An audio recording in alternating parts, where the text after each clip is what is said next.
After spending 4 weeks in the virtual Carolinas, we're finally heading south, going to my home state of Alabama. It's the biggest track on the schedule and one of the biggest races of the year. We're here at Talladega and ready to cut the amount of playoff drivers from 8 all the way down to 4. It is the tribute to the station 75 here at Talladega Superspeedway. Back in January at Daytona, we had our first race of the season at our only Superspeedway until now. Dustin Franklin was your race winner then. He isn't with the series anymore, but the guy who finished second is. Nick Nickerson is your current points leader, and at Daytona, he led the most laps and finished P2. He was the only driver to walk away without a single incident point. He's definitely going to look to do the same thing here tonight. Sitting second in points right now is Cody Welch. But back at Daytona, he didn't have the night that he wanted. He started up in 7th, but finished all the way back in 38th. Behind him in points, Benjamin Lacey did have a good race the last time we were at a super speedway. He started on the outside of the front row, and he finished just one position back in 3rd. And next in our current point standings is your defending champion, Ricky Hart Jr. He's sitting on the bubble there in 4th spot. Last year, he won at Daytona, but at the beginning of the year, he started 13th and finished all the way back in 17th. Moving back now, the driver one position out is Action Jackson, Brandon Jackson. Right now, he's 10 points out of the playoffs, but back at Daytona the last time we were at a super speedway, he qualified on the pole, and he got a top 5 finish after leading 17 laps. Then you have Brett Guzik sitting 6th in points. He's 21 points out of the next round, but he definitely can't do what he did at Daytona after an unlucky break. In the beginning, Brett was officially scored 71 laps down at the end of the day. Then finally back in 7th position in points is Garrett Hall. After starting 33rd at Daytona, he moved himself all the way up to 16th to end the night. And I expect him to have a good night here at Talladega, but he's got a lot of points to make up because right now he is 51 points out of the top 4 drivers that will be advancing. But the nature of super speedways is that you never know what's going to happen. Runs can appear and disappear in the blink of an eye, and in that same blink of an eye, a driver can make a decision that ends up ruining their day. Up here in the broadcast booth, though, we can make educated guesses as to who's going to be up front. So with that said, as we see qualifying out right now, who do you think is going to be up front here today, Marshall? Well, you made a lot of great points there in the intro there, Evan. Any of our championship 7 at this point, I think all have different assets, different skill sets that can make them tough to beat in a race like what we're going to have tonight at Talladega. I mean, you talk about Nick Nickerson.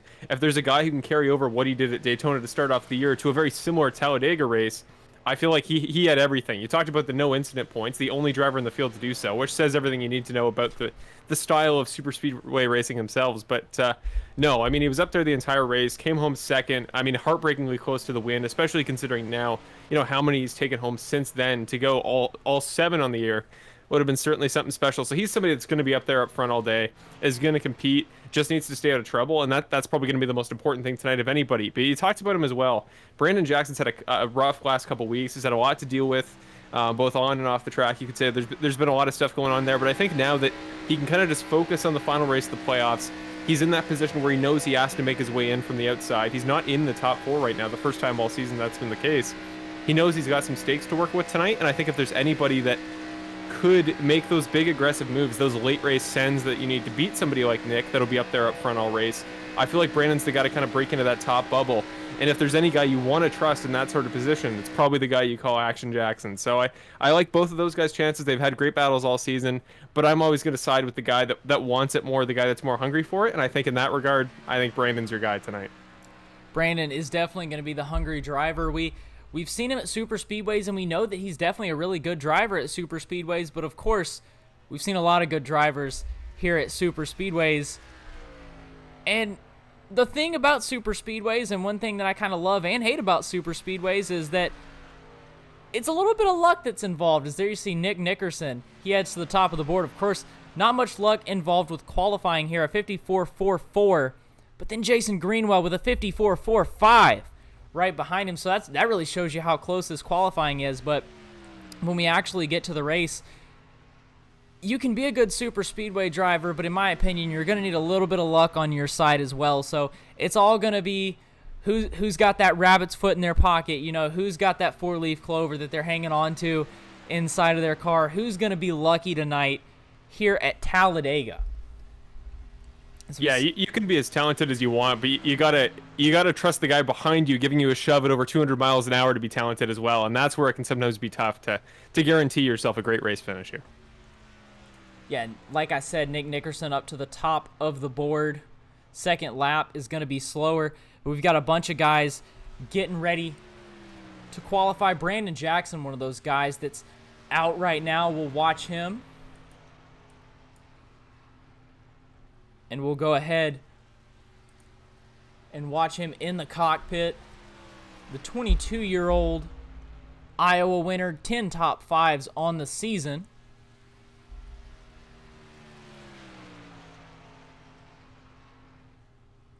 So you see he was running the high line. And then when he gets to that front straightaway, he's going to dive down. And now he's going to want to stick it down to that yellow line as he runs his actual time. And as we're saying this, Spencer Breslin, a new driver to the series, up to P1 with a 54.41. Really quick time for that 16 car. Nice to see a new name up on top of the board here.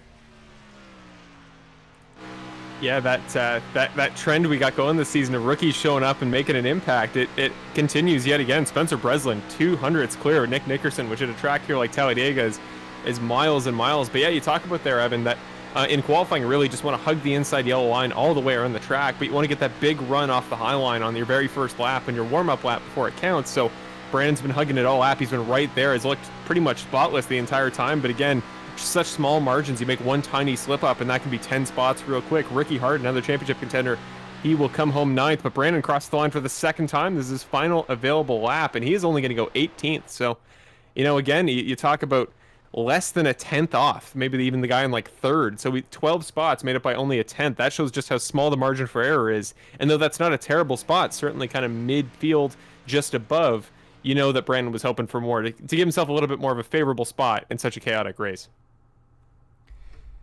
Yeah, and that really shows you how close all of these guys are, that Brandon can go through that and seemingly from that camera not necessarily make a mistake, yet there he is all the way back down with a lot of time to make up already, and that's not going to help his chances. He's got Nick Nickerson, the guy leading the points, sitting up there in second. Brandon having to start from 18th, but definitely doable here tonight. Let's go ahead and bring up our grid and see where these guys did qualify. Spencer Breslin, the new driver to the series in the 16 car, going to be on your pole. To his outside, Nick Nickerson in the 2 car, your first playoff driver. Then you have Brett Guzik in the 04 car, another playoff driver, and a great run from him in that 04 car to really try and make up some points. He really needs to make up some points here if he wants to advance to the next round. Then you got Kevin Foster, a driver who hasn't had the success this season that he would like to have. He's won a championship here with Bandit before in these Xfinity cars, but there he is sitting in 4th. 5th place, Jason Greenwell in the 83, followed by Eddie Hagge in 97. Then in 7th is going to be David Leakey, followed by Trey Ellis, Ricky R. Jr., another playoff driver. Then Bill Harkins in 10th position in that 11 car, a driver that is always very good at these super speedways. Next up in the order, we got Benjamin Lacey. Currently sits 3rd in the points. He's going to want to hold on to that spot if he can after tonight. Then we got Mitchell Sullivan there in the number 12 car after that. Then we got Hunter Henry on row number 7 there in the 13th spot. We got Steve Ulrich to his outside, starting 14th. Peter Murphy will start 15th in tonight's race with Daniel Stein. Not sure, but he starts 16th regardless. Then we got Victor Weaver after him in 17th. We were on board with him just a moment ago, but Brandon Jackson after that, fighting for his way into the playoffs with one more attempt left to go. He will start in 18th. To round off your top 20, we got Davey Hendricks, a perennial consistent achiever in this series. He's had a great start to the year since he made his debut midway through. He's going to start in the 19th spot tonight, and Thomas Fensler ends up your top 20. Yeah, before we get to the 20s, there see some trouble for guys getting going here, as we may have to have an extra pace lap or something here. Trouble on the front stretch. Looks like a car couldn't get fired or something like that. I don't know.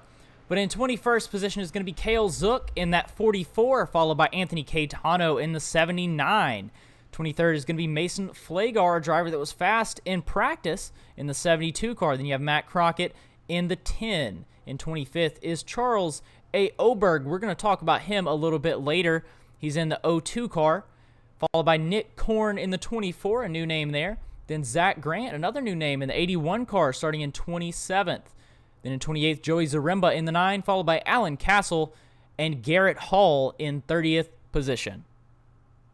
Very surprising 31st entry, Cody Welch, last week's winner and 3-time series race winner this season.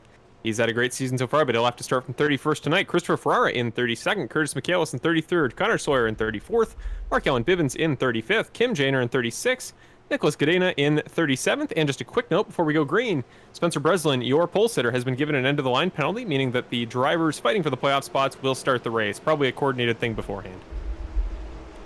Most likely so. Getting ready to go green here, though. The pace car getting ready to pull off. Brett Guzik and Nick Nickerson going to be on your front row. The second row, Kevin Foster and Jason Greenwell going to look to push them to the lead. Here as we get ready to go green here at Talladega. The pace car is off, but we've still got a minute. That front stretch here at Talladega, remember, it's not in the tri-oval. It's once you get past the tri-oval, so we've still got a second before we go green. And there we go. The drivers are off. The 2 car of Nick Nickerson on the outside. The 04 of Brett Guzik to the inside as these cars roar down into turn 1. Looking like a clean start from the entire field, but Nick Nickerson probably the cleanest of anybody. A great jump there for the number 2 car from that outside line. Got a big push from Kevin Foster right there off the start, and we're already seeing between Greenwell and Guzik and Nickerson and Foster that bump drafting from lap 1 starting to get severe here at Talladega.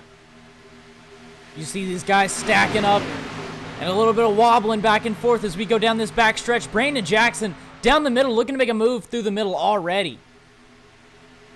Yeah, Jackson is flying, but we saw Nick Nickerson there jump to the bottom line. He is done with that top line on the very first lap. Is going to settle into the much easier to run inside the line. He'll have Foster, Guzik, Greenwell up behind him, but Guzik is going to go to the top. He's done with where he is. Big wiggle from the 2 car. Guzik breaking out of line, kind of to the surprise of Nick Nickerson from the very first lap. We've stayed clean, but drivers are not falling into line like you may expect. Yeah, it looks like the 97 of Eddie Hagge may look to the outside. Brett Guzik's going to go up and block him, though. It's going to be Brett Guzik and Nick Nickerson. They've swapped lines. Nickerson was on the top. Guzik was on the bottom for the restart. Now Nickerson on the easier bottom, getting pushed by the 8 car of Kevin Foster, and Eddie Hagge up there pushing the 04 of Brett Guzik. We have a third line looking like it's going to form on that outside. Bill Harkins is trying to get it to form up. He had the 18 car behind him of Mitchell Liam Sullivan, but it looks like he's going to drop in back behind the 99 car of Brandon Jackson right now. Yeah, lots of chaos going back up there with Bill Harkins there in that third line, having trouble settling back into the line now that he's up there. He really does need some help, and right now it looks like that second line may have some potential. Eddie Hagge's given some great bumps to Brett Guzik, not quite side by side with Nick Nickerson, but isn't giving Kevin Foster the opportunity to clear up, though knowing their history and knowing that they know each other well, I'd imagine the 2 and the 8 will be pretty locked together for the beginning portions of this race at least. But now Guzik getting a much better push from Hagge. We're going to go side by side with the second row down into corner number 1. Nick Nickerson still clear of both lines, but he has looked comfortable all day. I talked about it pre-race, Evan, but Nick Nickerson, this is what he's going to want to do. Just sit here up front, stay comfortable. But again, if Hagge can really get this bump going like he's about to, Brett Guzik may be looking comfortable. We're side by side about 5 rows back here at Talladega. And the thing that I'm really thinking right here is strategy. There's these drivers up front. They're obviously going to want to hang out up front. Obviously, Nick Nickerson and Brett Guzik, they've decided that the safest place for them to be is up front because they really can't risk being involved in an accident, or at least Brett Guzik can't risk being involved in an accident. But then you've got these other drivers that you see hanging out in the back. And for some of these guys, they feel like the smartest thing to do is going to be to hang out back there in the back, try to avoid the wrecks. And then once this race gets a little closer to the end, like I would say probably once we get around a lap 50 or later, that's when they're going to really try and make their charge up to the front. So that's one thing that you got to keep in mind. The fast cars aren't necessarily going to be up here at the front. I feel like if you really have the confidence at Superspeedways and you really have one of the fastest cars, you're probably going to be up front like Nick Nickerson is, but there's some of these guys that are just trying to keep it clean. They're going to want to hang out in the back and then try and make their push a little bit later. So that's going to be really interesting to watch. We're going to have to keep an eye on that as we get to lap 50 or later. These guys in the back half of the field, they're going to start really getting aggressive. Yeah, I mean, you're talking about guys like Cody Welch, last week's race winner. He didn't even run a qualifying lap, decided to start at the back, and elected to go for that strategy. Same with Garrett Hall, 2 playoff drivers that really need to stay out of trouble this week if they want to go for good points. But yeah, back up to the front here, Nick Nickerson and Brett Guzik still at the head of their respective lines. They haven't really faltered at all, and been really impressed with what I'm seeing here up front. Guys are really making sure to stay in the line, not get too wobbly there on the bottom. You have that bottom line on the apron to kind of support you, but really you do got to keep your hands locked in there. You can make some little movements to adjust, but you got to stay predictable. You got to stay clean. And here comes Brandon Jackson up the middle, already up 11 spots from the start. Brandon has just been flying there. He is on a mission, and well, now he's up to third on that outside line. The outside line that's looked a little bit more productive, but I think it was Trey Ellis there on the top line. Kind of got hung out to dry. I believe he was third in that top line just a moment ago, but just the slightest little mistake, if you have somebody more aggressive like Brandon Jackson who's willing to jump in there and fill that gap, well, you may not get the spot you just had a moment ago back anytime soon. Yeah, we're riding on board right now, and you can really see the moves that Brandon Jackson is making. Here he goes to the inside line. We got Eddie Hagge up there on the outside in the 97 car, and Brandon Jackson's going to be pushing the 04 Brett Guzik. Looks like it's going to leave the 97 car of Hagge out to dry. And look at the 11 car of Bill Harkins following in right behind the 99 of Brandon Jackson. Both making that move up to the front right together, and now that 99 car is going to try and push Brett Guzik as much as he can, get the 04 car out front, and then the 99 car out front. Brett Guzik doesn't know where to go. He thought about a drop down to the inside there coming into turn number 3, maybe more ideal for his race, but I mean, you saw the run there, Evan, that Jackson just gave him down the backstretch. That was a huge push, and like, knowing his experience in the car, you'd think the 99 would be good at these big pushes, these more aggressive moves, so maybe it's a case of just, Guzik doesn't know whether he can trust the guy that has very obviously stakes to fight for here in the championship, or maybe if it's in his best interest to go to the bottom there, settle in front of Nickerson. But regardless, we cannot overlook Jackson's efforts here. 18th of 4th and only 7 laps at Talladega. That is insane. Yeah, huge runs by Brandon Jackson. That really shows you the way that things can change, and that's why some of these guys are most likely hanging in the back. I don't know if there's anyone hanging in the back, but there's a lot of drivers back there. I would have to assume that some of these guys are hanging in the back, and they're going to try and do the exact same thing that Brandon Jackson did just a little bit later in the race. But obviously, Nick Nickerson, Brett Guzik, and Brandon Jackson don't want to do that. They want to be up front right now, and that's where they are. The interesting thing here, though, is Brandon Jackson and Brett Guzik are really racing for that same spot. They're sitting in 5th and 6th in points, and the top 4 drivers get in. So Brandon is 10 points out, and Brett is 21 points out. So these guys both know these points coming in, and obviously they're not going to do anything to jeopardize anyone else's chance to get in, but Brett knows that he has to finish in front of Brandon. Brandon knows that he probably needs to finish in front of Brett. As there you see Brandon right in the middle, making it 3 wide. Brett Guzik to the outside, and Bill Harkins is going to push the 99 car of Brandon Jackson through that middle lane as the 04 car is going to get hung out to dry, falling back, already back to 10th position right now without any help up there on the far outside lane. Yeah, if for those of you that don't watch these Superspeedway races often, that was the racing equivalent of stabbing a friend directly in the back. Jackson knew what he was doing there, dropping down to the inside, and you just talked about there, Evan. That was perfect timing. But guys fighting together in the championship, you can work together on track all you want, but at a certain point, you got to prioritize your race and make sure that you can throw a wrench in theirs as best you can. Guzik has dropped back about 20 spots. He is way back in the field now after only, one little mistake, that back to 21st after just being the head of the outside line. But that spot is now taken by Brandon Jackson. And again, I said pre-race, it was either going to be the guy that could run up front or the guy that was willing to be aggressive. And both guys are leading each of the 2 lines here, both in very different ways. So Brandon Jackson, he's got to settle down now. He's got to focus on just staying there on the top line. It doesn't do you any advantage to be up front there if you're not leading laps. So, stay out of trouble. Make sure you stay out of the cars on the inside. But at this point, maybe just better to think about the long run. Yeah, these are definitely 2 of the most aggressive drivers, and here they are, one leading the inside, one leading the outside. Nick Nickerson's in the safe spot. Brandon Jackson's in the risky spot. We'll see what he does when he gets up here. If he gets pushed up to the front, he's got a choice to make. He can stay up there on the outside if he thinks Bill's pushing him good enough, or he can decide to dive down to the inside. He can come down to the inside. He can pull Nick a little bit. He can pull Bill a little bit. He can work both lines. Just depends on how good of a super speedway racer he is and how much he wants to really work it. We got to be careful, though. If any of you guys saw Daytona last year, you saw that 99 car go around, and I believe in my little Evan Wall Media commercial, you hear that call that I made of that 99 car going around, getting turned, and there he gets turned again. The 99 car, Brandon Jackson, sideways. Wow. I just, the timing on that was one of the most unfortunate things I've ever seen, but out of nowhere. I mean, again, the smallest mistake here at Talladega can breed the biggest consequences, and wow, there are just so many things that led to that. I mean, Bill Harkins, I hadn't gotten a chance to mention it back there. He was giving him some strong pushes, but he was a little bit wiggly there and behind trying to follow, and there just the slightest miscommunication coming back off the corner from the hard banking onto the flatter straightaway there, and just like that, I mean, the championship implications of that. I mean, of course, he has a quick repair, but Brandon Jackson's going straight back to the back where he started, and he's got to do it all again. What a just nutty way in terms of the championship as a whole to start off tonight's event. Yeah, so let's go ahead and take a look at what happened, see if we can get a replay on it.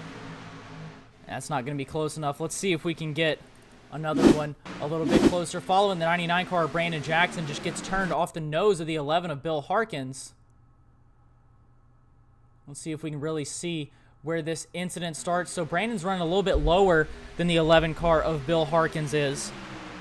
And I'm assuming that Bill just taps him in just the wrong spot there. You see the 11 is just a little bit too far outside. He taps him trying to help him and help push him, but he just taps that outside corner and gets him turned around. And in the famous words of myself last year at Daytona, and he turns him. The 99 car of Brandon Jackson going to be around, and he's going to have to use that quick repair already. Guys coming in the pits as we jump back to live here for a second. You'll see him coming out here in a second. Basically everyone coming in the pits. The top 15 drivers all going to be heading in the pits. As there you see Nick Nickerson right there. Yeah, and you're going to see some quick pit stops tonight. Typically, guys don't feel the need to take tires, especially not this early into the race. So you're pretty much just there waiting for fuel and then trying to get out as quick as you can, provided you remember to turn off your tires, which is something that can be easier said than done on iRacing. But one more driver you may have noticed there in the replay we just watched, one driver that had kind of just had a bit of a run in there with Brandon Jackson, but Brett Guzik was caught in the incident as well. And again, it goes back to the point we were talking about, where there's two ways to avoid wrecks in this race and two ways to stay clean. Either you can wait there at the back or you can stay up there up front. And when Brett Guzik got put in the middle and wasn't doing one of the two, well, there he found himself in trouble. So we're going to look at a on-car onboard here. We're going to look off the hood of the number 04 car, Brett Guzik. So you watch the incident happen up ahead. You can start to see it from the outside. He knows it's happening. Like, he drops to the bottom to try to avoid, but again, it's just that domino effect of Brandon Jackson getting into another car and in turn getting into him. And at a track as wide as Talladega, the odds are you might be okay, especially if you're as low as he was. But again, it goes back to the point you talked about pre-race, Evan. It was, skill can only get you so far. At a certain point, it becomes luck. And unfortunately for championship contender Brett Guzik, the luck was just not in his favor that time. Yeah, watching the replay one more time. Let's get a little bit of a wider angle, and you can really see all the carnage that this wreck caused with drivers through the infield.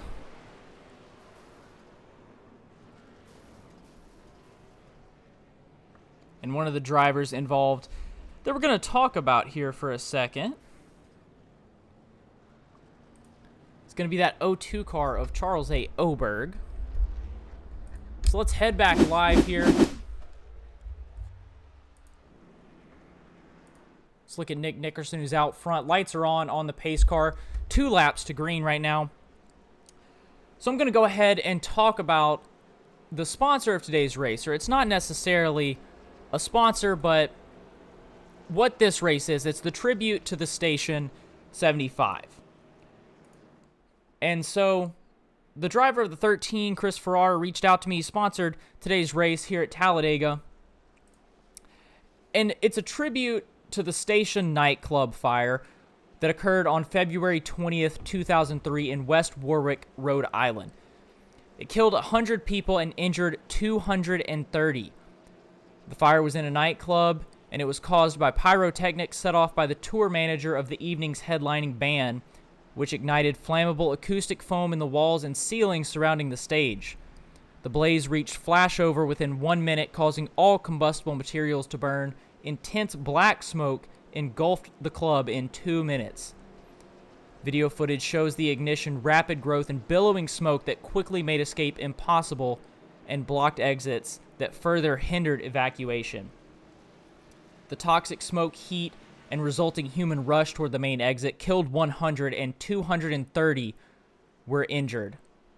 Another 132 escaped uninjured, but many of the survivors developed post-traumatic stress disorder after the event. The fire was the fourth deadliest at a nightclub in United States history.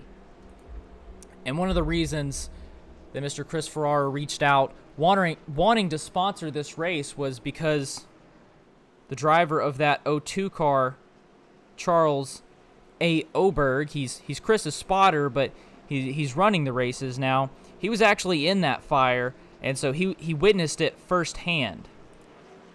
You can see the 02 car has the same paint scheme as the 13, Chris Ferrara, and those two guys, or you can see them both right there in that shot.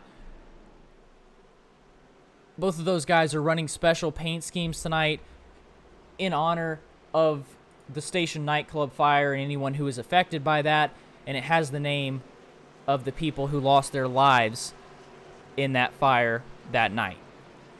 So thank you to Chris Ferrara for reaching out and sponsoring this event, and a big shout out goes to anyone who was in any way affected by this. Thoughts and prayers are with them, of course, because that's such a terrible thing to be, such a deadly act that happened on a night when people were just trying to go have fun, watch a band. But the pace car is off, and on a brighter note, we're getting ready to go green here again after our first caution. A big jump here. Nick Nickerson is going to lead us to green, followed by Greenwell, Foster, and Ricky Hart Jr. Yeah, massive jump. Top four in the race, already looking like they're in a league of their own. I mean, you talk about two championship drivers and then two non-championship drivers. It's Nickerson, Foster, Greenwell, Hart there, your top four. Then we got, I believe, Daniel Steen there afterwards is, relatively new name to the series, but he rounds off the top five right now, is comfortably there in that front draft pack. So we know that he has the ability to stay up there for the foreseeable future. Now it's just a question of how can that kind of draft tandem form up there once again and again. It's the 2 in the 8 car we talked about before. Two guys that know each other pretty well are going to be comfortable when it comes to racing at a super speedway like this. I believe I remember those guys working together quite well early in the season at Daytona, and then of course they ran the identical liveries there for a while. So we know there's a good bond here between these two guys in terms of a racing sense. And after that, Jason Greenwell, a guy who would be great to have in the podium spots in the top 5, and we know he has the ability to stay here up front. So we will see how that goes for the foreseeable future. But again, Ricky Hart just after that, championship contender, a guy who's in the 4th spot right now. He is the cutoff driver with all the chaos for guys like Jackson, like Guzik, like Hall. This could work out well for him, but again, he's just got to stay up there up front, stay comfortable, and make sure he keeps that quick repair in his back pocket.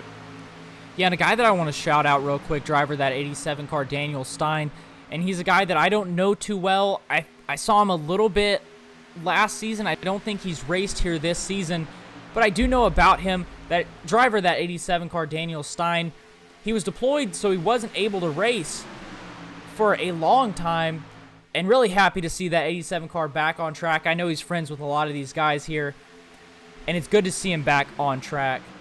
And so a thank you to the service, Daniel Stein. If you're watching this later, huge thank you for your service. Glad that you can be back racing with us.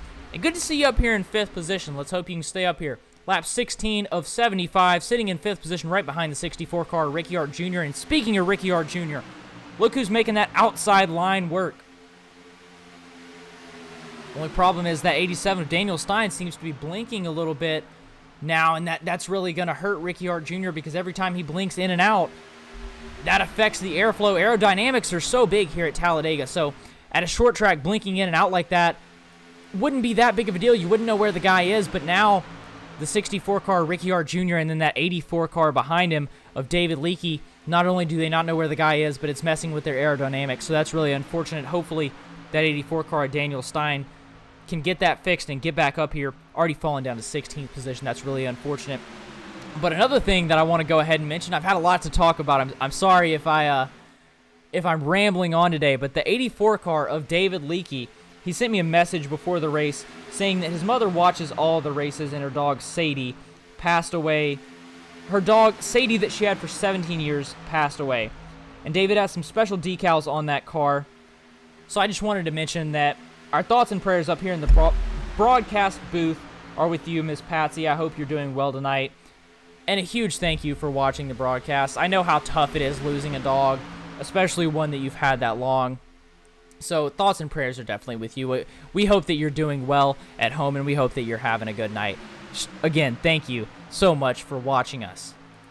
Then you can see that outside lane is getting formed up a little bit more, but I'm going to go ahead and shut up, get a sip of water, and let Marshall talk about something for a minute. Well, I was going to say, yeah, absolutely. I know that feeling. I know what it's like to lose a pet after that long. But, man, if he wants to show that tribute livery off, way to do it there is to be the guy pushing Ricky Hart Jr. there on the outside line. And probably a very trustworthy driver to run in a big pack with. But looking back a little ways, we're starting to get a little bit of a schism here between certain lines. We're starting to split up, not quite as uniform as we were before. And it's almost a case of the older races, like the early 2010s NASCAR era, where guys had to tandem draft. You had to break off into little small packs rather than the two major lines we see tonight, and that was how you made any forward progress. But Ricky Hart, there's a bump from David Leakey. He's working his way up there now, side by side with Kevin Foster, now side by side with Nick Nickerson. Only about a quarter car length back there as we cross the line, so it'll be lap 20 next time by. But yeah, this battle here up front has seen many different faces, some out of the battle as a result of that last wreck. But regardless, there are some fun drivers here up front, and they all seem to be running quite well. So for now, it just kind of settles back into a groove like we had not too long ago in that last stint. If we can just get guys to, run up front, stay consistent, don't make too many mistakes, and I'm sure they'll be content with it. But now is the question of the guys not in this front pack, because by only talking about the guys that we can see here on screen in this drafting tandem, well, we're excluding most of the field, in fact, from 17th on back, including Brandon Jackson, Curtis Michaelis, Hunter Henry, Mitchell Sullivan. Guys like that, they have got their own draft train of their own going, and whether it's a case of an intentional situation where Brandon Jackson, who's used one of his quicker pairs, really doesn't want to use the other, well, actually he doesn't have another one, so he doesn't want to be out of this race because the championship is effectively over at that point. He'd rather lead his own line of guys that, in a similar fashion, want to avoid that wreck, presumably guys that were involved in said wreck. So I think it's a good strategy. They're way off in terms of track position. You won't get the slipstream from way back here, but again, you're probably not going to go cautionless to the end of the race. In fact, I guarantee you won't. So not a bad strategy, kind of the ultra method of avoiding a wreck. But now back up to the front here again, the 2 and the 8 car continuing to work together, the 64 and the 84 car continuing to work together, and Jason Greenwell and Peter Murphy still keeping involved in that battle in the 3rd and 4th spot in the inside line, respectively. Yeah, and one thing that I want to mention that is really cool is Cody Welch, obviously a playoff driver and sitting second in the playoffs. I believe he's up there on that outside line, and he has a special Skype camera here today. I'm going to go ahead and pull it up. And there you can see you can get a little bit of a kind of behind the scenes view. You can see how nice of a steering wheel and everything he's got there with his triple monitors surrounding him. If he looks up or down, you can see his multiple button boxes that he has. So maybe a little bit delayed, but a really cool Skype camera there from the 85 car of Cody Welch, showing us a little bit behind the scenes of what he actually sees, not just what his iRacing driver sees, but what he actually sees when we're watching him on the racetrack. So really cool as you see him bump drafting with that 17 car of Thomas Finsler. 17 car of Thomas Finsler. Yeah, you saw the 17 car getting a little bit wiggly up there up ahead, but that should really showcase to you just how many different cars there are at play that are in your peripherals at all times. So many guys you got to take account of as to where they are to make sure that either you're squaring up your bumps, you're making sure that you get proper bump drafts, or you're just trying to stay out of the way of certain guys. It's a lot to take into account at once. But, some guys can do it and some guys cannot. But right now, all the guys up here in this top pack seem to be able to. We got a really nice uniform both lines there, but that outside line looking real thin now. You saw the progress they were making just a moment ago where they had more guys to work with, but now as they get thinner and thinner, there's fewer and fewer guys to use the slipstream on and in turn to provide the draft. And Ricky Hart's almost a full slipstream, or a full car length ahead, I should say, of the driver behind him on the outside line, David Leakey. So they got to really form this up, or they got to find a way to slot back into the inside line. But for now, the guys that are on that inside line are doing great. Guys like Peter Murphy, Benjamin Lacey, a championship contender we haven't really talked about, but I believe he is within the cutoff. I believe he's currently third in points. Didn't talk about it much pre-race, but man, he has just stayed consistent these last couple races. He's got 2 wins in the season. He'd be happy to go for 3, I'm sure, and tie himself with Cody Welch for second in the series, but had a very quiet race overall. And I find oftentimes watching these real-life Superspeedway races, that is what you want to do. But here is David Leakey there in the number 84 car. And again, he's sitting there on the outside of the line, is bump drafting partners with Ricky Hart, but now he's bump drafting partners with Benjamin Lacey. We just talked about him a moment ago, but maybe he's had enough of just sitting in the top 5, wants to move up to the front, and starting your own line with good help is the best way to do it. Now Peter Murphy goes up to join him there on the outside line. Yeah, you see the 64 car, Ricky Hart Jr. now getting left out to dry. Lucky for him, that outside lane isn't very long, and he could fall in right behind Cody Welch right there. But still, losing a couple spots for the 64 car of Ricky Hart Jr. And it's going to be tough for the 84 David Leakey to catch up to the 7 of Benjamin Lacey in front of him. He's a good ways up there, but he ought to be able to do it if he can hang in that draft long enough down this back straightaway.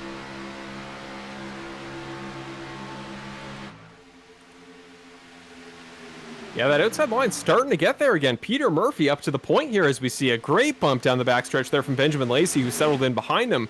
David Leakey now starting to form up. More guys starting to move up to that top line. And I think we saw before that they didn't lead many laps, but there was definitely potential there to get a good enough run from that outside line to jump back down to the middle. And if you can do that over and over enough times, well, there's reason for these guys a little bit further back in the outside line to wait and try to cycle themselves up there. But for now, Peter Murphy is going to lead at the line by about a nose, but that is going to help in, gaining and in building the confidence of these guys that are trying to help him to say, okay, there is potential to do this. And it's interesting. Every time we go through 1 and 2, you're going to see the outside line get quicker. You're going to see Nick Nickerson, Kevin Foster, Jason Greenwell. You're going to see them take the advantage, but it's off that higher backstretch. The same way that coming off the outside of a corner at any other track gives you a better run. Well, it does the same here at a super speedway. Whoa, somebody was way out of line there. I think it was Bill Harkins there in the 11 car. I believe that is him, unless I'm mistaken. I am mistaken. It's somebody else, but there is somebody all around and wiggling there on the inside apron, but looks like they've recovered. They're going to be out of the slipstream, but they are back on track. But back up to the front, Jason Greenwell was thinking about hopping out of line there. He was all over the shop, and I believe that is Daniel Stein there in the 87 car was the car we were referencing. That was out of line. But back up to the front here, Peter Murphy still looking comfortable, and Benjamin Lacey giving him some great shoves there down the front stretch. Yeah, the 38 and the 2 side by side. Peter Murphy there on the top with Benjamin Lacey behind him. And Kevin Foster down there on the bottom pushing the 2 car of Nick Nickerson behind them a little bit closer as the 83 is on the bottom in the 3rd row. The 84 is on the top in the 3rd row. 2 guys that I know are friends in real life and are close competitors on the track. And here they are close again side by side as they try and push their respective lines up there to the front. And a good run from the 23 car of Victor Weaver. He's down there on the inside looking to capitalize on this as now you see the outside line is losing a little bit of momentum. The 38 car of Peter Murphy losing some spots side by side now with the 83 of Jason Greenwell, the 3rd in line down there in the bottom. As you see that outside line, it's just tougher to hold that outside line together. Now, good drivers, they can work that outside line, but you have to get the good drivers up there to work it. I feel like that inside line, maybe this is just my opinion, but the inside line seems a little bit easier to work together because you can kind of rely on that yellow line there to your left side, and you know that if you stay on that yellow line, then you're going to be in a good spot. It's a little bit harder to get that outside line smooth and compacted tight together than it is the inside. But again, if you're a good driver, you can do it, and these drivers are definitely trying to do it. 38 of Peter Murphy up there, that 7 of Benjamin Lacey, the 84 of David Leakey, all trying to get that outside lane working. And it definitely has the potential. It's just not wanting to stay. Nick Nickerson in that 2 car is definitely in the good spot, leading the top of that bottom line. He's where everybody wants to be. Yeah, I mean, you talk about there that how much easier that inside line is, especially over the course of a longer race like 75 laps at Talladega. That inside the line, your 2 options, either high or low, is to the high side, you got a car to your outside. Worst case scenario, you bump into that car, send them up into the wall. And of course, you're not on the receiving end of that, or you go down to the inside, and you're certainly going to unsettle the car a little bit, but there's an apron there trying to cushion your push there down to the inside. But on the top line, either you got a car to the inside shoving you up, and if you get into them, you're causing a massive wreck, or you're bouncing off the outside wall, and as soon as you do that, you might even be in a worse off spot. So that inside the line for a guy like Nick Nickerson, who again wants to run up front, wants to stay safe, wants to stay out of those big wrecks, that's where to do it. You just stay on the spot with the least consequences, and that's what he's done so far. So I give props to these guys like Peter Murphy, like Benjamin Lacey, like David Leakey, that are willing to take a chance, aren't just going to settle into 10th on the inside line, but are instead going to push for a little bit more and try to test the waters there on that top line. Because if Nick Nickerson gets forced off the bottom, where he stayed so comfortably the entire race so far, he's going to be a little bit foreign to the concept of running there on the outside at all. And though it is pretty simple at a track like Talladega, it isn't exactly a walk in the park to try to figure out how to take bumps off the corners, where we saw Brandon Jackson and Bill Harkins have that slip up a couple laps ago. Yeah, it's definitely not a walk in the park, but if anybody can do it, it's that 2-car Nick Nickerson. Is he really far into anything? I don't know. We may have to find out. He may be forced up there to that top line. I don't know. The 38 of Peter Murphy was pulling up there, but now he has fallen back just a little bit more. The 8 of Kevin Foster doing a great job, as well as the 83 car of Jason Greenwell, to keep pushing that inside lane, keep that inside lane tight, and keep the 2-car and Nick Nickerson there up front. But let's take a look back behind this front pack. We got Mark Allen Bivens. He's running back behind by himself in 15th. Then a little ways back in 16th, we have the 87 of Daniel Stein. Go back some more. Hunter Henry in the 07. And here's where you really see your second pack. There's Brandon Jackson sitting there third in line for this pack. And this little pack is single file, but some of these guys are wanting to get side by side. I believe that's Mitchell Liam Sullivan, Bill Harkins up there on that outside line. Obviously, Bill Harkins in the 11 likes to run the outside, but I don't know if that's really the thing that you want to do here. I feel like staying single file would definitely be the smartest move, but Bill Harkins is up there on the outside, and he's not losing any spots, so he's obviously doing something right. But this second line doing probably the smart thing and hanging out, waiting for that caution, and waiting till a little bit later in the race before they actually pounce, make their move. But yeah, we came here to check on them. Things are looking clean so far. Back up front, still side by side, still double file. Nick Nickerson, of course, up front. Kevin Foster in second, 83 of Greenwell down there on that inside lane in the third row. And they're thundering down into turn 3 right now, trying to get that outside lane going.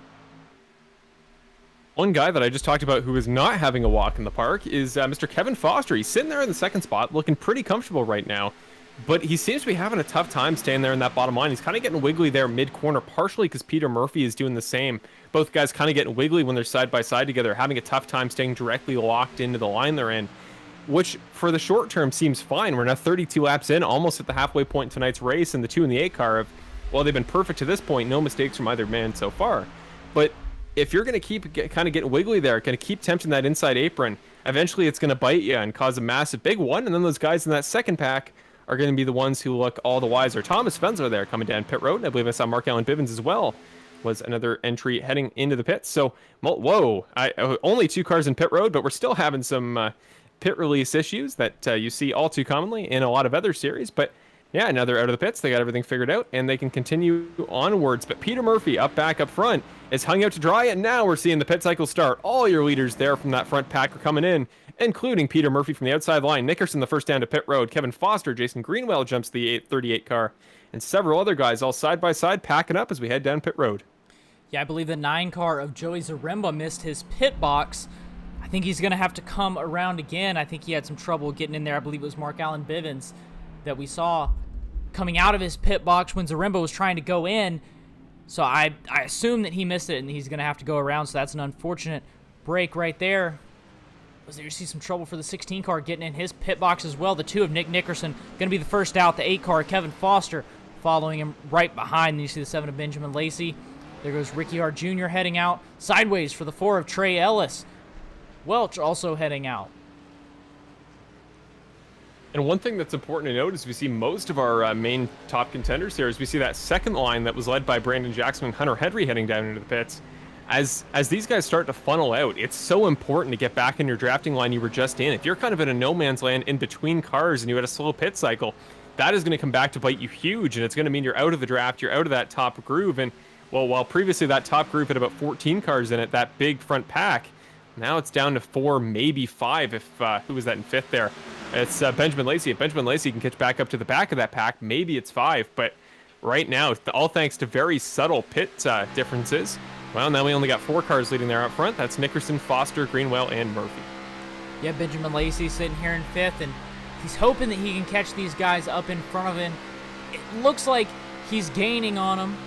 And if he can, that is going to make 5 in that front pack, which I'm sure Nick Nickerson is fairly pleased to hear that. Means he's probably not going to have a challenge up there to that outside line.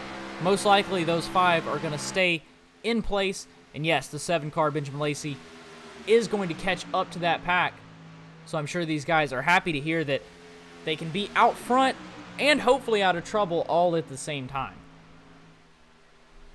One thing I just want to mention, too, in terms of the, I guess you could call it politics of the situation, of course, referring to the race itself. But in terms of figuring out, okay, whose alliances are where, who can you trust as driver? Well, Kevin Foster had a great opportunity there coming both out of pit road and once he got the slipstream back on the backstretch to make a move on Nick Nickerson. And instead, both times, instead of taking the obvious move to the front, he did opt to slot in behind him. So we can assume here that the 2 in the 8 car are comfortable with where they are, not really looking to take spots right now. But of course, when you get to the very end of the race, even though Nickerson is a championship driver, Foster is not.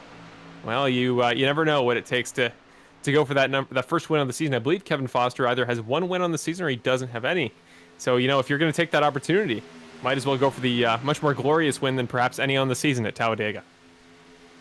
Yeah, and I feel like Talladega is really one of those that you have to be careful with what you do, because just forgetting about all the championship implications here, but if these were just 2 drivers racing for the win, if you really think about it, that 8-car Kevin Foster, he could jump out there. What if he doesn't make it?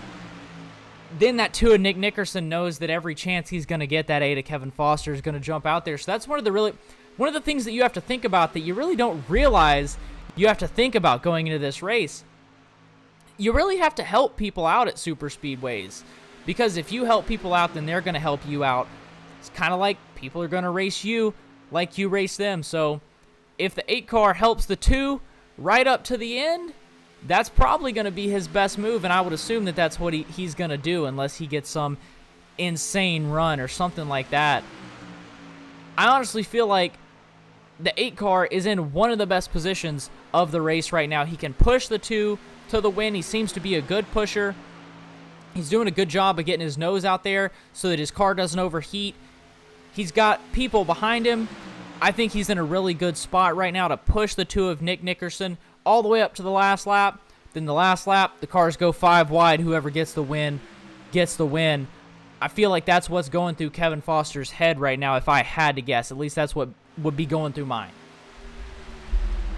Well, you make an interesting point there, Evan, about talking about the relationships being built in this race and how trust is so important, and to make sure that other guys know what you're doing at all times, know that you want to push them rather than jump out and make that big aggressive move. I mean, in addition to just the basic luck factor, if you ever want to wonder, why do so many underdogs tend to win these super speedway races, guys that kind of come out of nowhere that are relatively unknown names, not saying that'll be the case in this race, but generally speaking, I think that's part of it. Is because those guys that, aren't really known entities, aren't really known faces, don't really have, big personalities to themselves. Sometimes they're just better at slotting in. Sometimes they need to help other drivers. I think about Trevor Bayne and his, famous 2011 Daytona 500 win. Guys like that are new names that you just kind of want to help. You want to see do well up there. And it's kind of an untalked about, unwritten rule of the discipline, but it's something that's a factor nonetheless. Maybe there's just guys like Jason Greenwell, like Kevin Foster, who haven't had quite the seasons Nick Nickerson have. Maybe they're going to team up, try to, flip the script and upend the entire order of this series. So you never know. That's all speculation. But there is Nick Nickerson, your comfortable race leader. You talk about 6 wins in the season. He's just been so dominant, almost won last week. And here he's been for, about 38 laps. He's led almost all of them up there up front looking comfortable. It's just what Nick Nickerson tends to do, and it's why he's going to be so tough to beat here in this last round of the playoffs.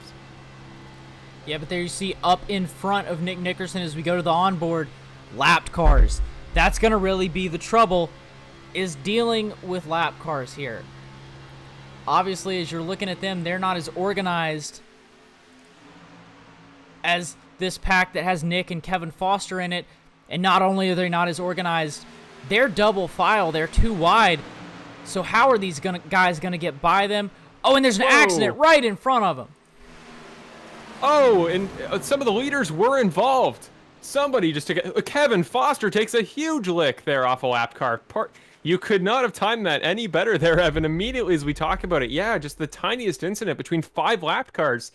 And that will once again upend the leading order of this race. Like 4 barrel roll flips there from Foster. That was a big wreck. Let's watch this again. So You see the O2 car, that's Charles Oberg, dives from the inside to the top line after getting wrecked, into Foster, into the top wall, and a massive rollover flip there for the 8 car. I can't quite tell if others up there in the leading group were involved. Greenwell did take damage. Peter Murphy already had damage, but he managed to stay out of it. But again, just a violent wreck. Whoa, Peter Murphy went under the 8 car. The 38 car goes entirely under. We're going to have to see an on-car perspective from the 38. But yeah, just, again, the lap traffic tonight, going to be tough, especially when they don't make an active effort to get out of the way, which, you know, everybody has a different opinion of how that should go. But yeah, side by side in another pack trying to catch up. And that can be what sometimes happens for your second caution of the day. Yeah, so let's watch this again. We're going to be on the nose of the 32 car of Peter Murphy, and all this is really going to happen in front of him. Let's watch it. Let's watch how it plays out.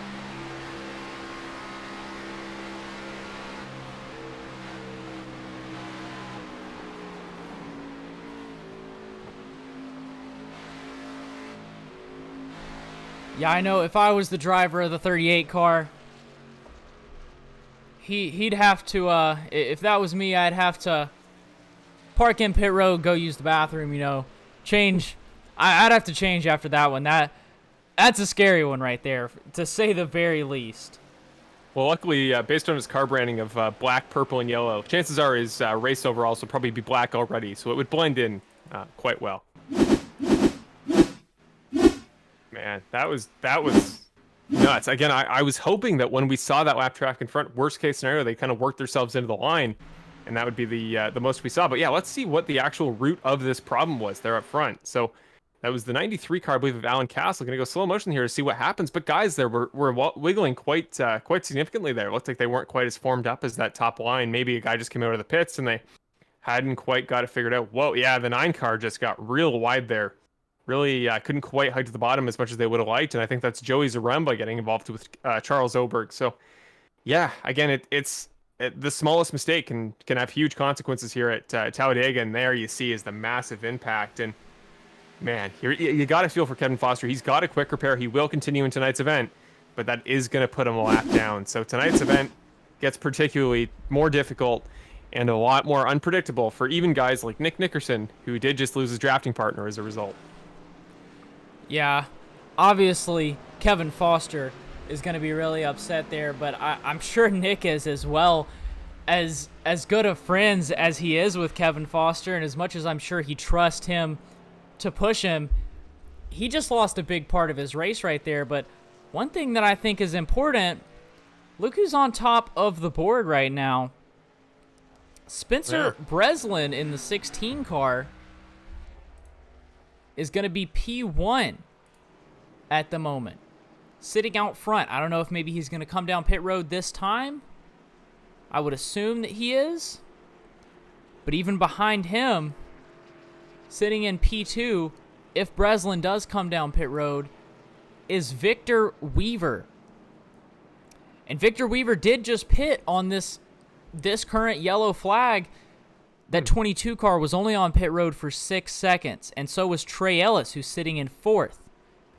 So, some pit strategy there from Victor Weaver, Trey Ellis sitting in 4th.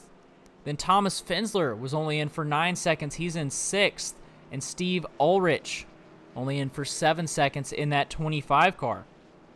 So, some interesting pit strategy from these guys. But one guy to keep an eye on is Brandon Jackson. He was leading that backpack there a little bit before, sitting in 12th position now, up 6 from where he started, and sitting in 12th with 41 out of 75 laps down. This is the caution that Brandon Jackson needed. We'll see if he hangs out in the back again, or if he decides to head back on up front now. Yeah, I mean, I'm hoping for him, because again, like with all he's been through, not only this season but this particular race, he's done everything he can. He's made the smart move there just to make his own pack, try to work by himself. Now's the question with 32 to go.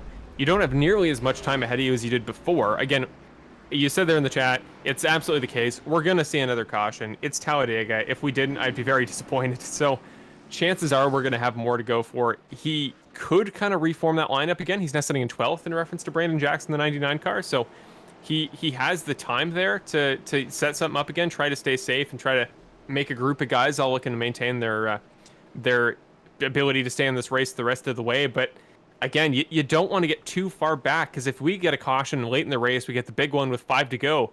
If you go on to a 2 lap to go restart, he did it before, but man, is it tough to work from, midfield, back of the pack, even like 10th onwards. If you don't have a really good way to start there, you don't have a really good system of drivers that are helping you, you can't make up that much ground there in only 2 laps. So you got to stay relatively up front now. But of course, if you're Brandon Jackson, you're going to make it your #1 priority to stay out of any further incidents. Yeah, and it looks like as the lights are out on the pace car, Spencer Breslin in the 16 car. The Gatorade Camaro going to be the one to lead us to green. Victor Weaver in the 23 is going to be to his outside.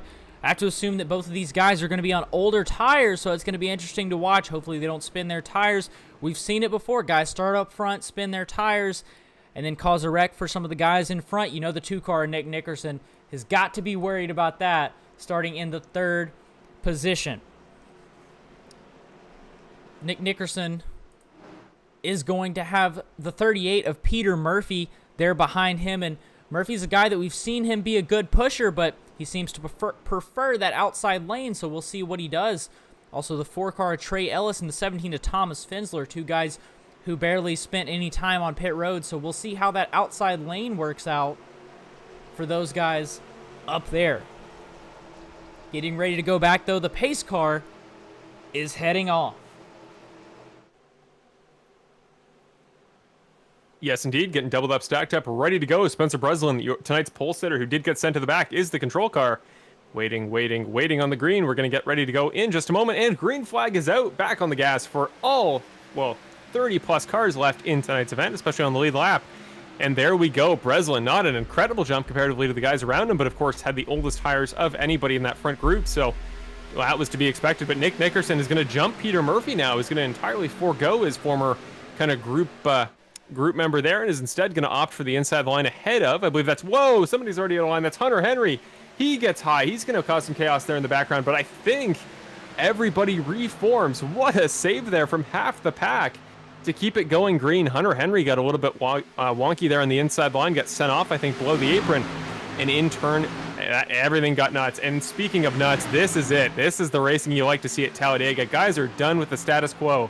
This is where things get crazy. Brandon Jackson pushing Ricky Hart up on the top. Ellis and Nickerson in the middle for the first time for Nickerson. And on the bottom, pole sitter Spencer Breslin and the 23 of Victor Weaver. This is the racing you like to see at Talladega. Yeah, let's watch this as we come by for lap 44. We're 3 wide. Lap 44 of 75 here at Talladega. Nick Nickerson to the front, being pushed by Trey Ellis. Like you said, the 64 car, Ricky Hart Jr. being pushed by Brandon Jackson, trying to get that on the outside.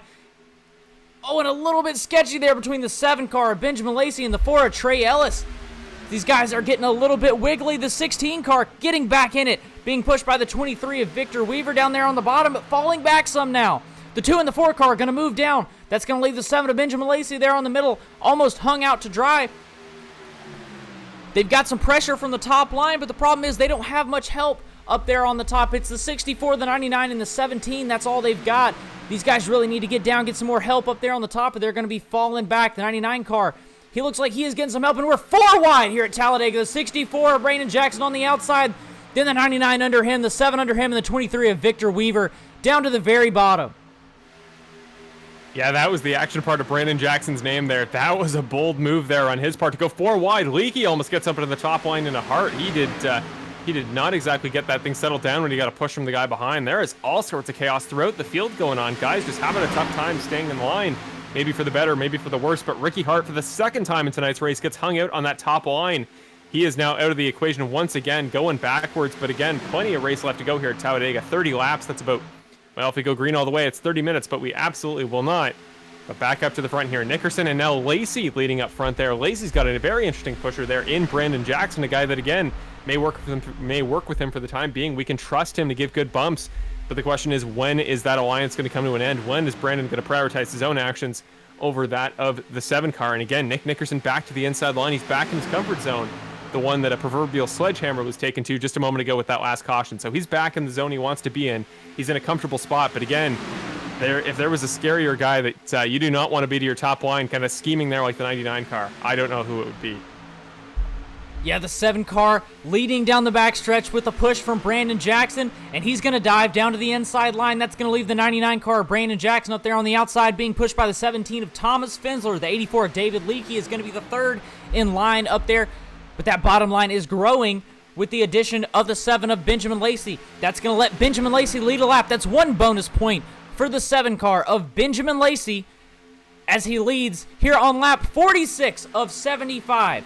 The 2 car going to move to the top now, being pushed by the 99 of Brandon Jackson. The 2 of Nick Nickerson wants to get that lead back. That's going to leave the 7 car of Lacey being pushed by the 4 of Trey Ellis down there on the bottom. Mixing things up here, this is one of the first times we've seen Nick Nickerson up there on the top. And if we look at his Skype cam, cool as a cucumber, leading the outside lane. The only guy that can be going 200 miles an hour and look like he's driving to the grocery store, Nick Nickerson, is looking comfortable, but now he's got a very interesting pusher there and behind the 99 car, rather than Kevin Foster, who he was comfortable with, rather than Trey Ellis, that's been fine to push all race. Now you got a guy with very similar aspirations to you, and if you're Brandon Jackson, you know Nick Nickerson's punched into the playoffs almost guaranteed now that a couple guys are out at tonight's event. But again, he's a championship adversary. The points do not reset. He has his own motives, and that is the guy he is tracking down for the championship. So there's a lot of symbolism going on here in this top 3 between Benjamin Lacey kind of forging his own path like he's done all season in terms of the points. But the 2 in the 99 car battled it out all year and now have to be temporarily allies with only 27 laps to go here at Talladega.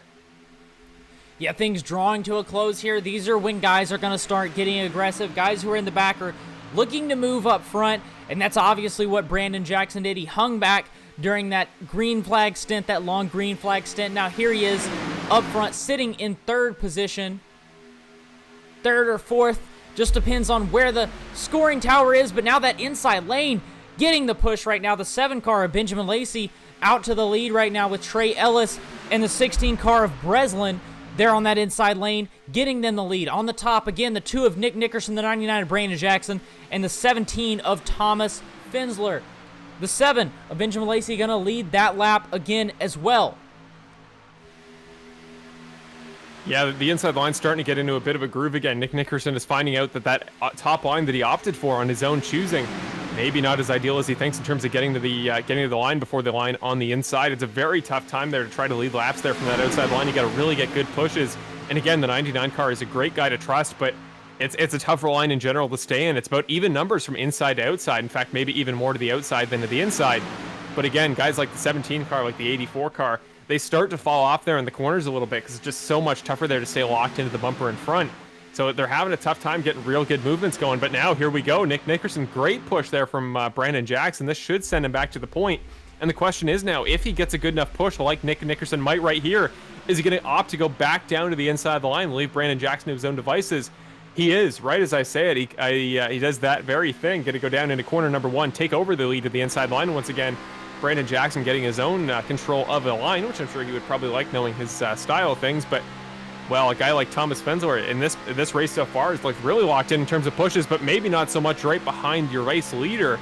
Trey Ellis there is getting a little bit wiggly there in the 3rd spot, having a tough time settling in behind Lacey, who just slotted in a moment ago in terms of, that he almost sent it 3 wide, came back down. So guys having a tough time settling in here. But this reverse cam from Nick Nickerson's car really shows you just how many faces, how many cars, how many names are involved in this battle for the lead. Any of these people could legitimately win it with only, well, now 25 laps to go next time by the line. And one thing that I want to point out, if you look at the Skype camera, look at all the times that Nick Nickerson looks up to his right. Look at how much he's looking in that rear view mirror. He's really focusing on that more than he is looking out of the front of his car. As there you see the 99 car, Brandon Jackson, is moving up there on the outside with the push from the 17 of Thomas Finsler. But that's one of the things that you have to do here at Talladega.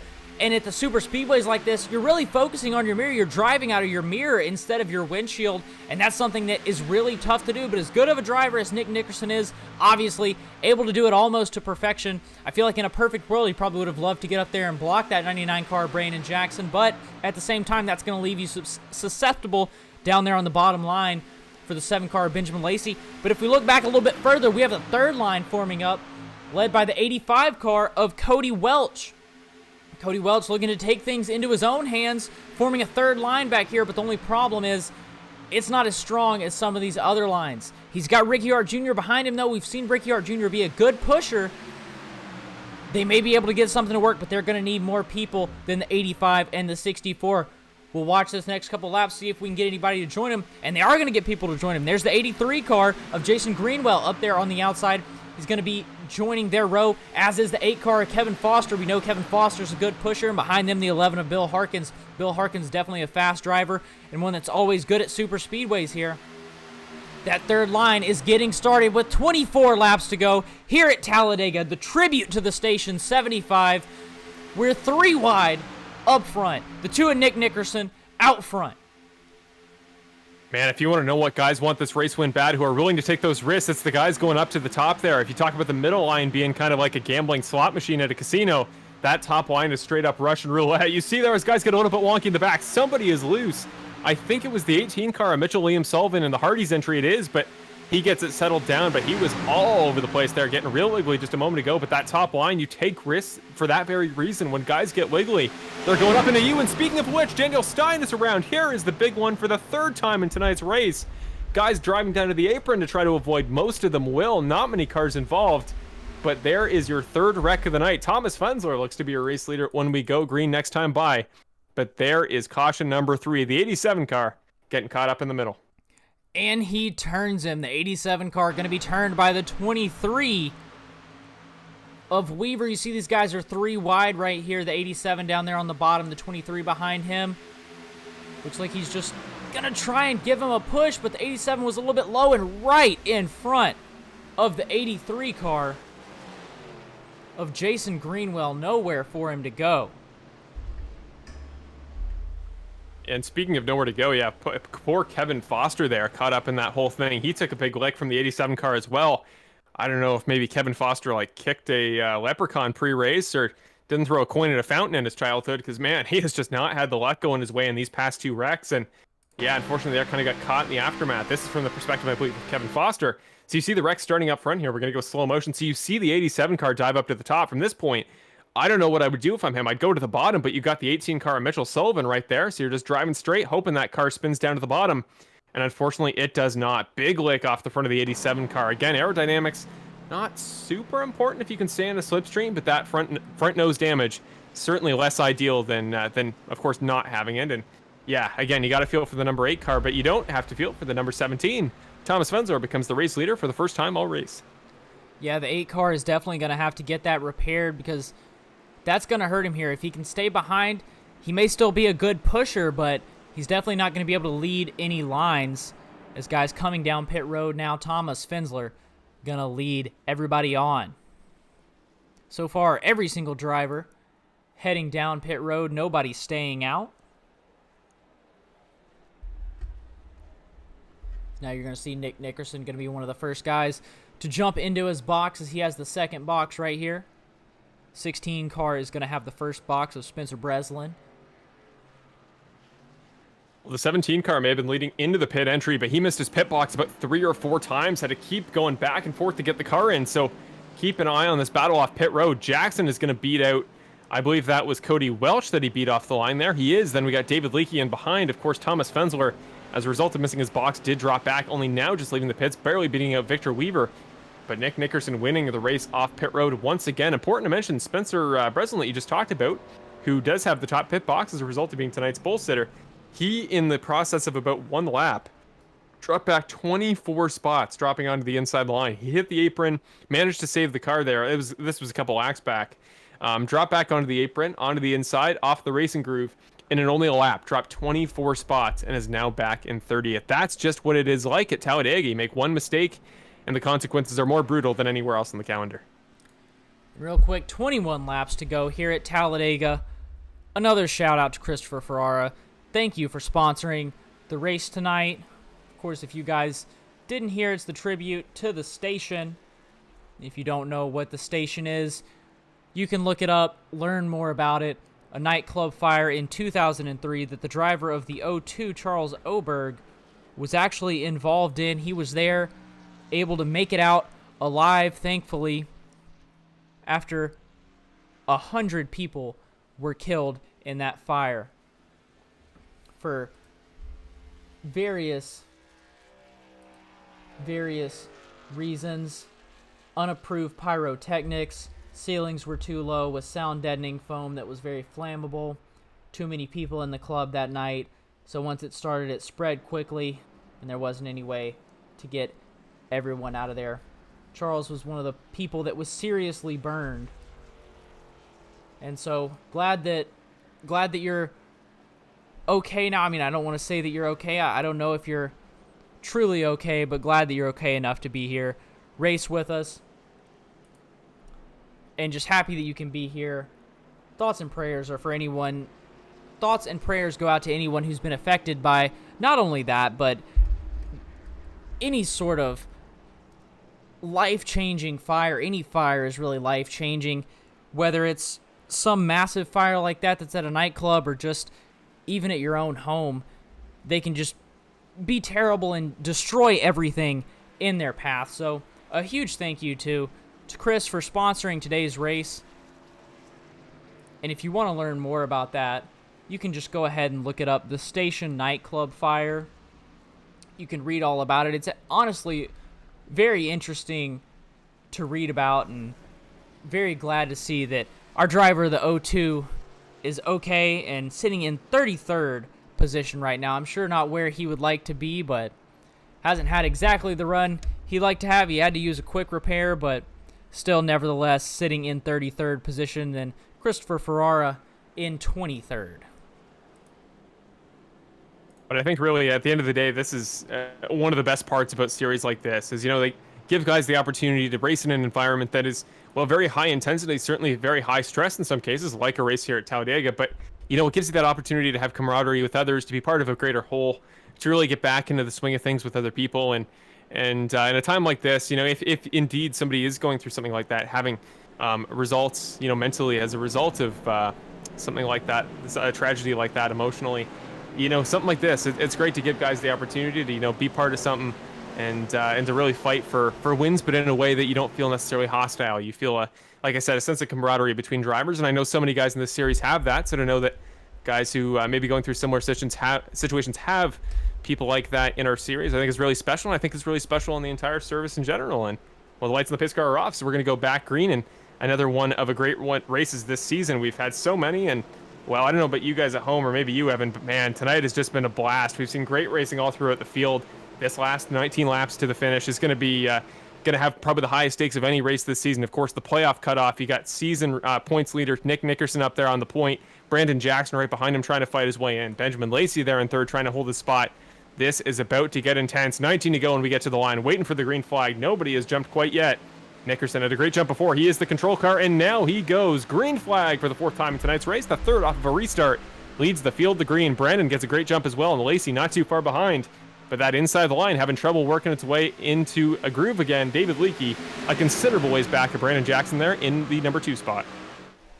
Yeah, the 7 car of Lacey and the 85 of Welch are going to be able to move their way down and work that inside lane. That's going to leave the 64 car, Ricciard Jr., there on the outside, but he's going to try and take advantage of it. The 64 Ricciard Jr.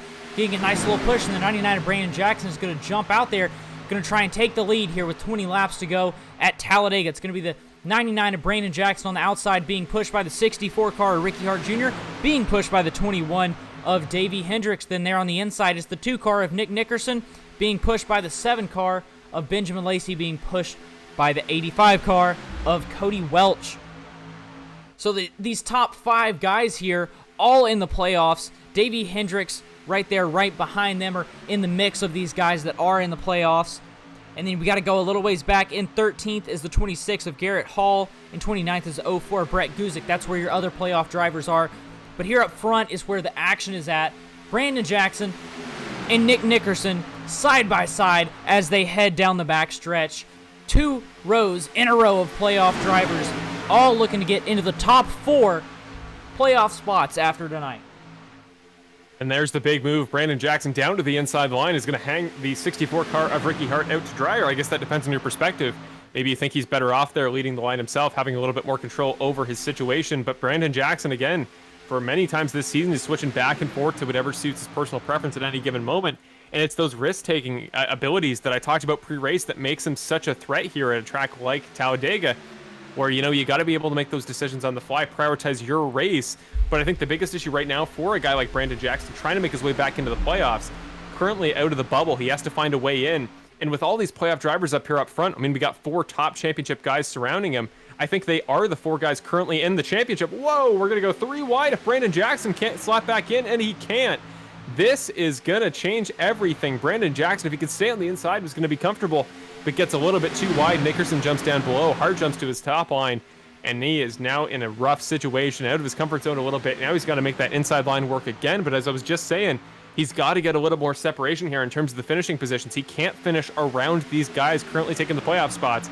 He's got to find a way to work his way up the field and hope that some of these guys work backwards. And like we're seeing with Ricky Hart there in the 64 car, who fell out of the outside of the line all the way back down to like 15th. That may happen sooner rather than later. But Jackson back to the inside of the line is treating it just like the outside line once again. And he is making his way up there. He's cleared Nick Nickerson at the line. And now they are side by side coming through turns 1 and 2. But look who's working their way back up front. 4th in line up there on the top. It's the 26 car of Garrett Hall. I think he's a little bit too far out to make the playoffs, especially with the 99 car of Brandon Jackson, 7 of Benjamin Lacey, and 85 of Cody Welch. All there up front. I don't think he can gain enough points to make the playoffs, but a great run from the 26 of Garrett Hall. I expect him to keep moving up.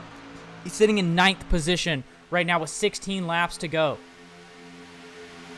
Yeah, if you want something to cushion the blow of missing the playoffs, what better way to do it than a win here at Talladega? I'm sure he wants that win just as bad as those guys fighting for a playoff spot. But there is a new face to the battle, and not a new face to this season as a whole. Davey Hendricks there in the number 21 Interstate Batteries entry. He has had a great season so far as Brandon Jackson back down at the bottom line. He is flip-flopping all over the place. So the 21 car will now take control on the top line again. The 4th caution of the night comes out. Who is involved? A big wreck there towards the mid to back point of the field. Trying to pinpoint a driver who's involved. Several playoff drivers were in that kind of realm. Brett Guzik has avoided it. He was one of the only final playoff drivers there back that far in the field. But Ricky Hart and the 64 car is involved. Let's get a replay there. That is Bill Harkins catching the 07 car, who catches the 64 of Hart, the most notable driver in that wreck. That was Curtis Michaelis in the 07 that got involved. And just as soon as he slipped out of line, made one little mistake, went from 3rd to 15th. Now he goes from 15th to possibly a lap down. Let's see one more replay of this incident that brought out the 4th caution of the night. You see from the nose of Ricky Hart Jr. just nowhere for him to go. Let's see if we can watch it one more time. If you look on the left side of your screen, it's the 07 car being pushed by the 11. And a little bit of a bump there just in the wrong spot. The 11 car, Bill Harkins, just trying to help out and push along. A little bit of a bump in the wrong spot sends him sideways, turns him up into the wall, and nowhere for the 64 car Ricky Hart Jr. to go, all the way back to 28th position right now. Yeah, the second time tonight that Bill Harkins has found himself in a rough situation in terms of the bump drafting. Not necessarily on his own fault. It can be tough to make that connection work, but we saw it happen earlier with Brandon Jackson. That was exiting back off the banking onto the flat ground. This is the flat ground back onto the banking. And again, you see there the apron. It's there to kind of protect you. It's better than the wall as the other alternative. But man, if you just get a little bit confused there and the car starts to get a little bit wiggly, you can't square up rumps properly. And you have what just happened happen in that exact situation. The 07 car, the 64 car, several others involved. And again, Talladega, domino effect. Such small mistakes can breed such large consequences. And here you see Brett Guzik as he was able to avoid the accident. Let's watch it from the nose of Brett Guzik. See it all happen up there in front of him.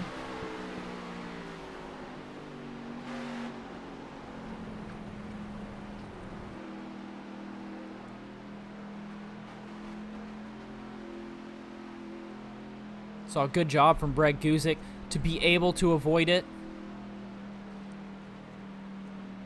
So let's head back live and see what these cars are doing here. The 99 of Brandon Jackson, the 21 of Davey Hendricks. The 99 of Brandon Jackson stopped on pit road. Yeah, I honestly don't know. I thought it may have been a confusion there with the 21 car Davey Hendricks, who he was exiting pit road with. He doesn't look particularly upset on his in-car, so I don't know if it would have been something unforeseen. He doesn't have an end-of-the-line penalty from the race director, so it wouldn't be that. There's the 21 car again. Maybe just a confusion over who came out of pit road in what order. I know that is all too common here with that many cars in pit road, like a track like Talladega, where of course everybody pits at exactly the same time in such a large space. But yeah, let's get one more replay there to see what happened. So there's the 21 car. They both leave at about the same time. Neither guy seems to have any trouble on pit road. The 99 car does beat him off a little bit, though he did have some hesitancy getting back up to speed. Of course, important to note that not everybody pitted. You see all the cars there on the outside that didn't. Maybe I'm missing something, but that is a weird scenario for sure. So I believe the 99 car, Brandon Jackson, stalled it there. I just want to point that out. I always like to catch those. And there you see the 21 behind him. Oh, I believe pit exit was closed.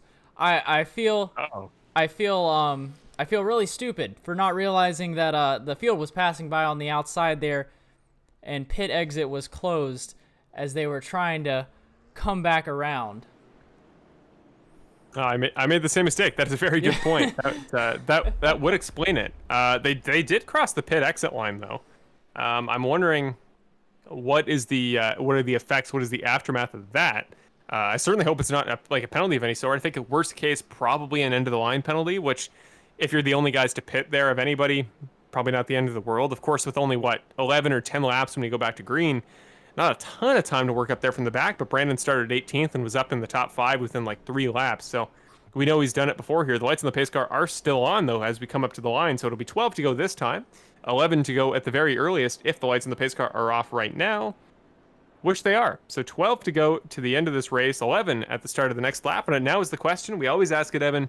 This is probably the most tough to predict of any race we've ever done this for. But now's the question. Who's your pick to win based on the information we have and based on Nickerson, Lacey, Ellis, Welch, and Hall being your top 5? Yeah, real quick, I want to go ahead and mention they both do have EOLs. I just see in the comments. So that would be Brandon Jackson as well as who was that with him? But both of those drivers do have EOLs. Davey Hendricks and Brandon Jackson both can have EOLs. But to answer your question, Nick Nickerson is the obvious answer to win. He's been the best driver all night. He's stayed out front. He's been consistent. He's been smooth. But I feel like we're going to have a surprise winner. It's here at Talladega. I'm going to put my money on Benjamin Lacey. I don't know why. I got a gut feeling. And I think Benjamin Lacey is going to be the driver that is going to get it done here at Talladega tonight. He's starting up there on the outside row. He's going to get a big push from that 85 car of Cody Welch. I think that 85 car is going to give him a big push. He's going to get out front. But honestly, it wouldn't surprise me if we see another caution here with 12 laps to go at Talladega 11 when we get back around to the line. What do you think, though, Marshall? We still got plenty of time before we go back green. Yeah, I think to your point, another caution isn't out of the realm of possibilities. Certainly a reasonable chance of happening, especially as guys get more aggressive here with only 11 to go here at the finish. But I don't know, the same way you have a feeling there about Benjamin, who granted would get his 3rd win of the season, certainly wouldn't be as much of an underdog win as it would have been if he won back at Daytona to start off the season. But I don't know. I'm going to go Trey Ellis on this one. I think that number 3 spot there, that 2nd spot in the inside line, late in Superspeedway races I've watched in real life, it's always a very pivotal point. It's a nice spot there. It's a nice catbird seat situation in the top 2. I think it's a good spot to be in. I think Trey Ellis has been giving good pushes all day. I think there's a very good chance this is his opportunity. But we're getting doubled up, stacked up, ready to go for the 4th time in tonight's race, 5th overall. We are waiting now on the green flag. 11 to go here at Talladega for, one of the most pivotal races of our season, the final race of round number 3. We are getting set up and ready to go. Green flag is out. The driver's back on the gas pedal. Nickerson and Lacey back up to speed at almost identical times. Side by side coming up to turn 1. Great push from Lacey from Welch. Ellis is there. Hall is there. The top 5 forming up nicely. And we are off for the 5th time in tonight's event. Yeah, that outside lane is falling apart, but look who's up front, the 26 car of Garrett Hall. He's down 3rd in row on that inside line, and he's given a good push to Trey Ellis there on the bottom. But there he goes, jumping to the top. He's back behind Cody Welch. It's going to be Benjamin Lacey, Cody Welch, and now Garrett Hall up there on the outside as he jumped even higher up to the outside. And I got a feeling he's going to get hung out to dry up there. He probably had a good run. He did have a good run, and he jumped up there, but not able to keep it going as these guys are getting closer together. It's going to be Benjamin Lacey on the outside being pushed by Cody Welch. On the inside, it's Nick Nickerson being pushed by the 4 car of Trey Ellis. Now we've got another lane going. The 7 car going to be in the middle. Looks like he's going to be hung out to dry in the middle unless he can get some help. Yeah, that is not where he wanted to be. The 7 car absolutely got hung out to dry there. Cody Welch got help that he just didn't have there from that inside line. We are having trouble getting settled back in. Daniel Stein there on the inside. He's going to go up provisionally third. He's got, that is Benjamin Lacey, who settles back into the inside of the line, so not quite as detrimental as it was for another couple of guys that got cycled over the lines, but man, certainly wasn't ideal in terms of moving back from 3rd to 4th, pivotal track position this late in the race. We're 10 to go now as we come up towards turn number 3. Big send there from Thomas Fenzler. He was almost out of line there.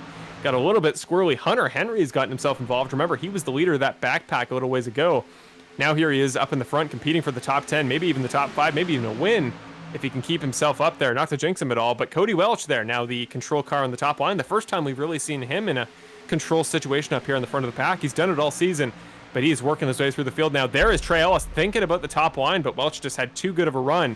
I think my pick there in the number 4 car might not be a bad shot here in the last 9 laps of the race. Yeah, the 4 car Trey Ellis is definitely in a good spot. Nick Nickerson is in a precarious position. I feel like he's probably in the spot that everybody wants to be in, but that doesn't guarantee him a win by any means because that outside lane can get a run. The 4 car of Trey Ellis can jump up to the outside lane. They can get a run, and then Nick Nickerson is going to fall back because he's not going to have help. It's tough to predict what is going to happen in the next 9 laps. But Cody Welch up there on the top, getting pushed by the 17 to Thomas Fenzler, doing everything that he can to stay up there. Brandon Jackson is back in 18th position now. Brett Guzik in 22nd, and Ricky Hart Jr. all the way back in 29th to give a little update on our playoff drivers. Daniel Stein's got some support here in the YouTube chat, and he is a guy we can't forget about there. That Twisted T number 87 car has worked his way back into the top 5 here. He's kind of been all throughout the race order tonight, but he's again in a very comfortable spot there on the inside of the line. If Nick Nickerson takes a risk here, or if Trey Ellis decides to hang him out to dry, try to go for that top spot, the 87 is in a good place. We're going to have another wreck. Peter Murphy into Sullivan. Jackson's involved. Several drivers.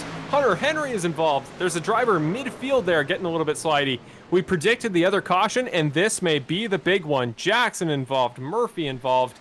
A few drivers narrowly avoiding, but that might be Brandon Jackson's playoff hopes gone up in smoke. Yeah, we'll head to the instant replay, see if we can see what happened. But Peter Murphy involved, Cale Zook, Mitchell Liam Sullivan, all involved as that yellow flag has come out. So we're watching it in slow motion here. Let's get a little bit of a wider angle, see if we can see where this started. We're watching that 18 car of Mitchell Liam Sullivan. It actually starts a little bit before that.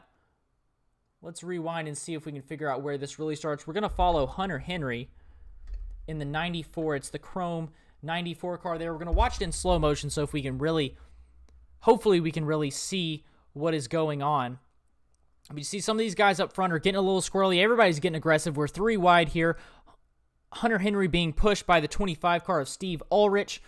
Hunter Henry gets pushed a little bit wrong, it seems, and he's going to come down to the bottom line. The 76 of Mark Allen Bivens down on the bottom as well. I don't know if he got a strange hit or something like that, but the 94 of Hunter Henry is going to slow down, look to follow, but it's really, I believe they're going to save it right here, even though they're 3 wide going into the corner. Oh, they're not. The 94 car of Hunter Henry is going to lock up the brakes, but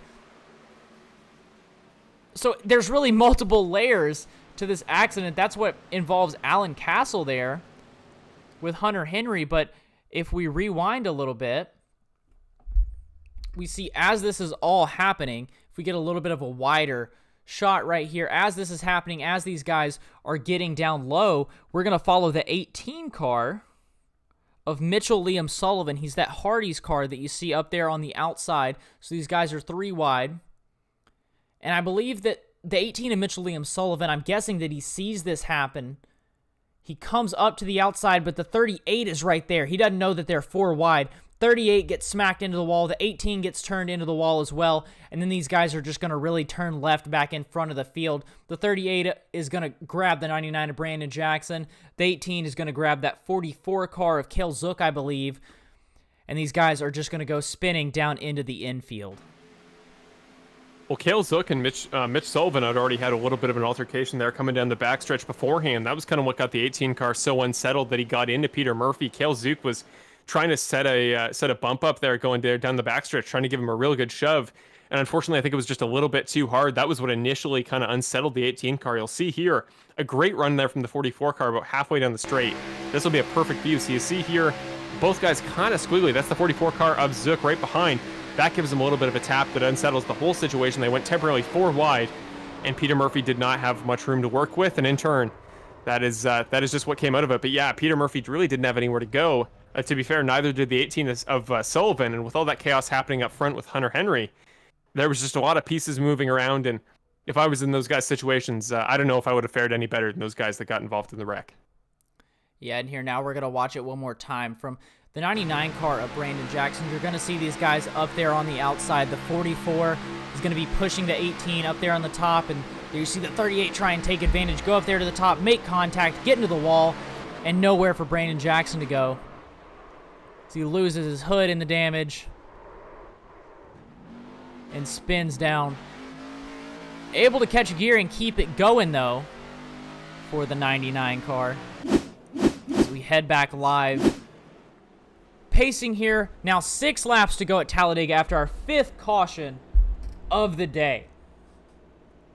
So, of course, F in chats to pay respect for Brandon Jackson, who is going to be done for the day. And I would assume that he is not going to be able to make the playoffs after that incident. Yeah, really looking at the championship points heading into tonight in reference to our current race order. I mean, Nickerson and Welch, your top 2 tonight. I in a million years, I never would have guessed that last week's top 2 would be the top 2 here at a race like Talladega. That is so much more unpredictable than last week at Rockingham. But yeah, they're up there. Benjamin Lacey, who was 3rd in points, sits 3rd in the race. And then in 4th, it was Ricky Hart, who has not had a stellar race to this point. He's on the lead lap, though, and he's currently sitting in 23rd. So in terms of the championship order, Garrett Hall is in between.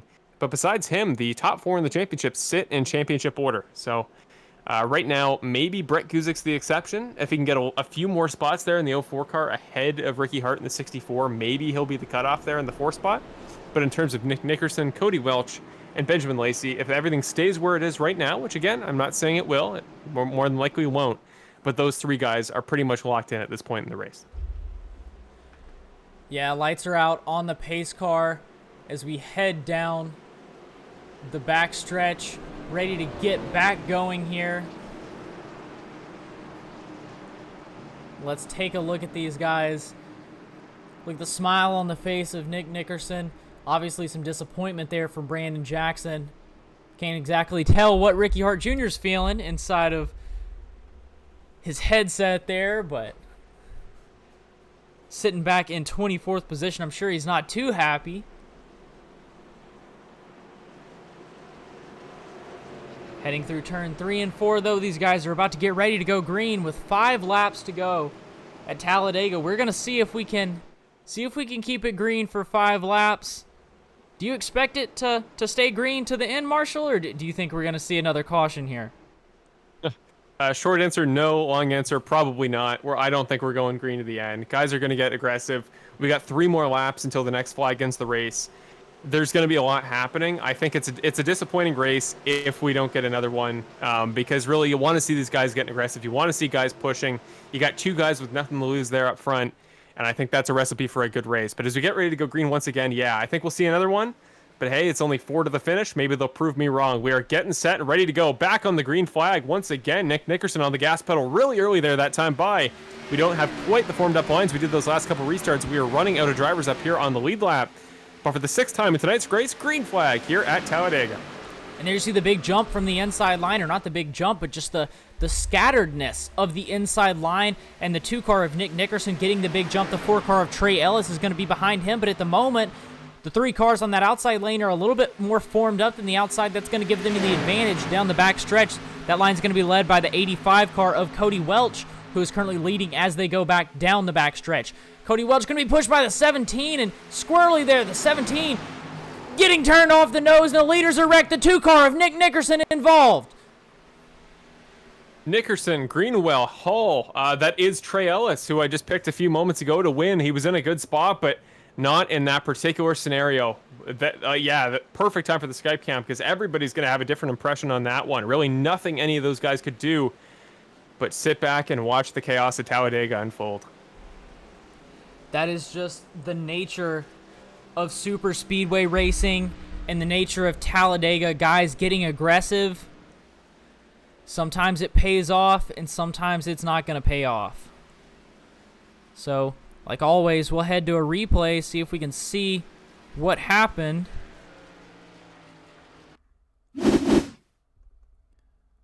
Let's rewind just a little bit, and we're going to watch off the nose of Nick Nickerson. So, obviously, the 85 car of Cody Welch and the 17 of Thomas Finsler are up there to his outside as we're on the back stretch right now.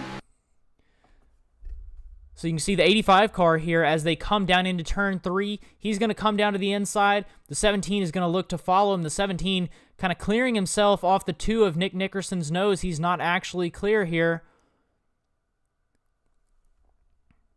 And yeah, that's the detriment of the iRacing spotter when he's not actually clear here. And he doesn't exactly know. See if we can watch it one more time from this camera view. 17 just trying to be aggressive, coming down. And the 2 car of Nick Nickerson just holding his line, hoping that he stays out of it, gassing up, hoping that he can get by the 17, but not able to do it as it's going to turn him around. It's going to get Garrett Hall as well, who is in position for a great finish. If Garrett Hall could have squeaked by on the outside, that would have been beautifully lucky for him, but the 76, the 25 involved. There's the 23 also involved there. But a bunch of drivers here involved in what I'm going to call this one, hopefully the final big one of the night. But who knows? Yeah, who knows indeed. And, well, the guy that got out of that whole thing best was Cody Welch, was just battling there with Nick Nickerson, who we see on screen there. I don't think he'll pit for damage repair. I mean, again, has nothing to lose. He's comfortable in points. He's going to come. He did pit for damage, so maybe he thinks he can go from the back there with slightly improved aerodynamics and work his way to the front is a genuine possibility. But Cody Welch there, him and Thomas Fensler were making a pretty good pairing there for the moment. But when they both suddenly decided to drop down there to the inside line, which was going to be advantageous, they did so in a little bit of an erratic way, in a way that kind of unsettled the balance of things. And I mean, Cody Welch there was kind of the head of all the chaos that he started there. Not saying it was his fault, but his sudden move down there was kind of what triggered the domino effect that led to that giant incident. Kind of like it was like he broke wind there in a public elevator. It was certainly not the most opportune time there to move down. But again, that's what we're going to see here at Talladega. This is the point where, unlike earlier, where everybody was falling into grooves, everybody's working within what they had. They were just trying to stay on track in the spot they were in. Now you'll do anything to upset the balance, to take over spots. You don't really get spots here this late in a race at Talladega by being conventional. So you got to find those opportunities when they arise. Thomas Fensler, props to him, was doing what he thought was best, was going for that big move there that may have given him a chance at the win. But if you just, as you say, Evan, with the iRacing spotters, you make that slight mistake, the technology trying to tell you where to go isn't quite right. Simply as that, it can put 10 to 20 guys out of a race like it may have just done. Of course, most guys still in the race are going to take a quick repair and going to stay in that lead lap line. But man, we get a considerably more interesting top 5 there. That is way less championship drivers. Includes Daniel Stein, a fan favorite, if the chat is anything to go off of. Guys like Thomas Fens are looking for his first podium of the season. Davey Hendricks is a couple this year, but he is a relatively new face. And our very own Bill Harkins there will start on the outside of row number 3 as well. He's had quite a night for himself. Yeah, and I would say that incident there is just, it's a really sticky situation. I think Cody Welch made a great move to jump down there to the inside. I feel like that was the right call. And then the 17 of Thomas Fensler behind him, he made a risky move. It was a high-risk, high-reward move. If he was clear of the 2 of Nick Nickerson, then he was going to put himself in a great spot to be able to contend for the win. But the problem is he wasn't clear of Nick Nickerson, and the thing is, if he didn't take that move, then he probably would have fallen to the back. He would have had a clean race car, but he would have been at the back. So that's just the way things work here at super speedways with the high risk, high reward. And we're getting ready to go back green here. Guys are getting double filed back up. The lights are out on the pace car, it's going to be Cody Welch and Benjamin Lacey on the front row. So still a playoff driver front row. Then the row behind him, Thomas Fensler and Dan Stein. And both of those guys in really good spots. The way the outside line has been working on restarts, I feel like that outside line with Daniel Stein being pushed by Bill Harkins, that's going to be a good outside line. We know Bill Harkins can push. We've seen Daniel Stein be a good pusher. So I feel like that outside lane right here is going to be the lane to watch. They're most likely going to get a good push there. We've seen the 17 car of Thomas Fensler be a good pusher most of the time, but every once in a while he gets a little bit aggressive, not to mention he has some damage there. So we'll see how that inside lane can work. It's all going to depend on this restart right here. And we got two playoff drivers up front. Yeah, we do indeed. And one thing important to note in terms of the overall championship, again, Benjamin Lacey in a comfortable spot there, third in the points, but he is not locked in by any means. If he gets in a late race wreck here and guys like Nickerson and Guzik work their way through the field, he may not quite be as punched in as he hopes. But the pace car left onto pit road, very important to mention as we go green. Once we get to one lap to go, when the white flag comes out, the next flag ends the race. If we do not get a caution, or if we get a caution before the white flag comes out, we will take another attempt at a green-white checker, and that'll be the final of the race. But Welch, Lacey, your front row, Fensler, Stein right behind them, Harkins and Hendricks, your third row. We are waiting to go green here tonight. The 6th caution restart and the 7th overall green flag here at Talladega for the 7th time tonight. Cody Welch, a good jump. Benjamin Lacey, a fairly good jump. We are all uniform and stacked up and ready to go here for a final 2-lap dash to the finish. Yeah, look at Davey Hendricks making the jump up there to the outside lane, and a little bit further back, Brandon Jackson, the hoodless 99 car, making the jump up there to the outside lane. Now the 38 becoming really aggressive. Instead of pushing the 11 of Bill Harkins, he's going to jump to his outside as the caution is going to be out again. Yeah, couldn't even go a full corner there before the chaos of Talladega reared its ugly head once again. Yeah, a couple guys seemingly involved there. I see Curtis Michaelis is off the pace. Trey Ellis there as well. Actually, not Michaelis not involved, but was right behind the action up front. I think this is Garrett Hall there in the 26 car. A playoff driver who's already had a tough night in that regard. Was involved in one of the previous big ones. Was in some way involved in a wreck that almost caught up Nick Nickerson as well. We'll have to get a replay there. Another big barrel roll wreck. When you see wrecks here at Talladega, they can be brutal like that one. And we see it once again. There's Eddie Hagee on the top of the line.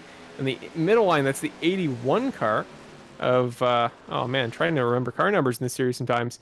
But yeah, it gets involved there with the 81 car, the 26 as well. There's just a lot going on, just subtle mistakes made with trying to pick a line there in the top three. And again, these are guys way back in the field trying to stay up to speed to catch up to that front pack.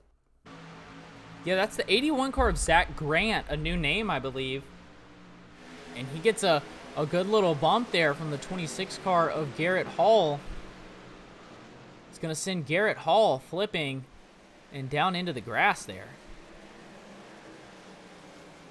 Yeah, I'd say we should go to an onboard view, but I worry that would be a little bit intensive, not only on both the streaming software, but on you guys at home. It's a lot to see from the driver's perspective, especially when you have a wheel with force feedback in your hands trying to whip around on you. I wouldn't expect us to put people through that. But there is the final green and white checkered attempt of the night. We've sent one away. We have one more to go.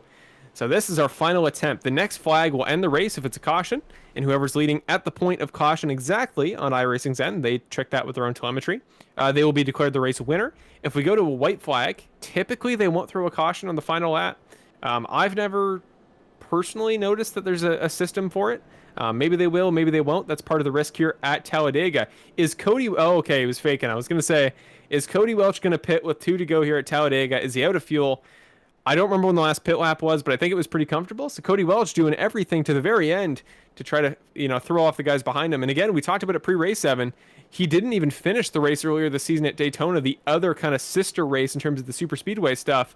What a redemption this would be, 31st to 1st, if Welch can finish it off here.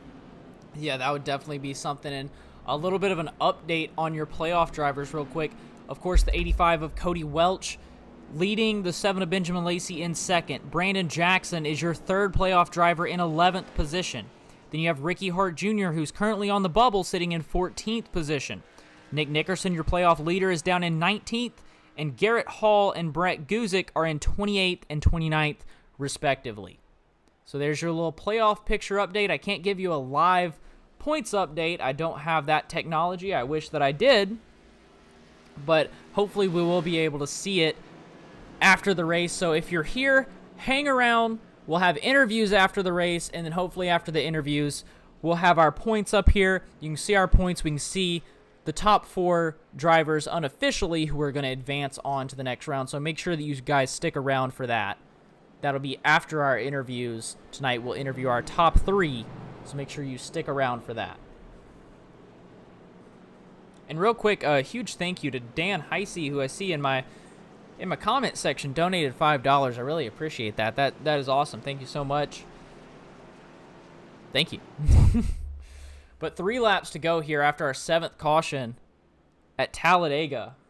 Getting ready to go green again.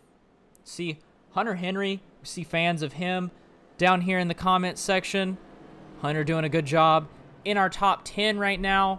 Hopefully he can take advantage in these last 2 laps. But of course, Cody Welch is going to be in the best position out in front of the pack.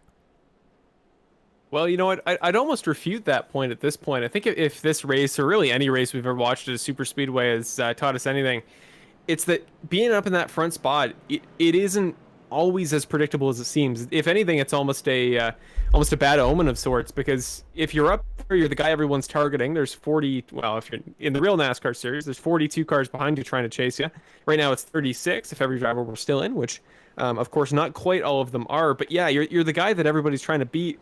It's so easy to get the slipstream and go around somebody in theory here at Talladega, so it's a tough spot to be in. It's a very threatening situation. But I don't know. Cody Welch all season has proven his ability to drive in packs. He's proven his ability to run with other cars. It was the great pack management last week trying to talk to lap cars. And there is his setup. I mean, if you want to talk about a guy who's got everything going for him in terms of awareness, being able to see around him, look at the setup Cody Welch is dealing with there. No wonder he's had such a success driving in the pack tonight. So he's going to have all the information at his disposal he can possibly take.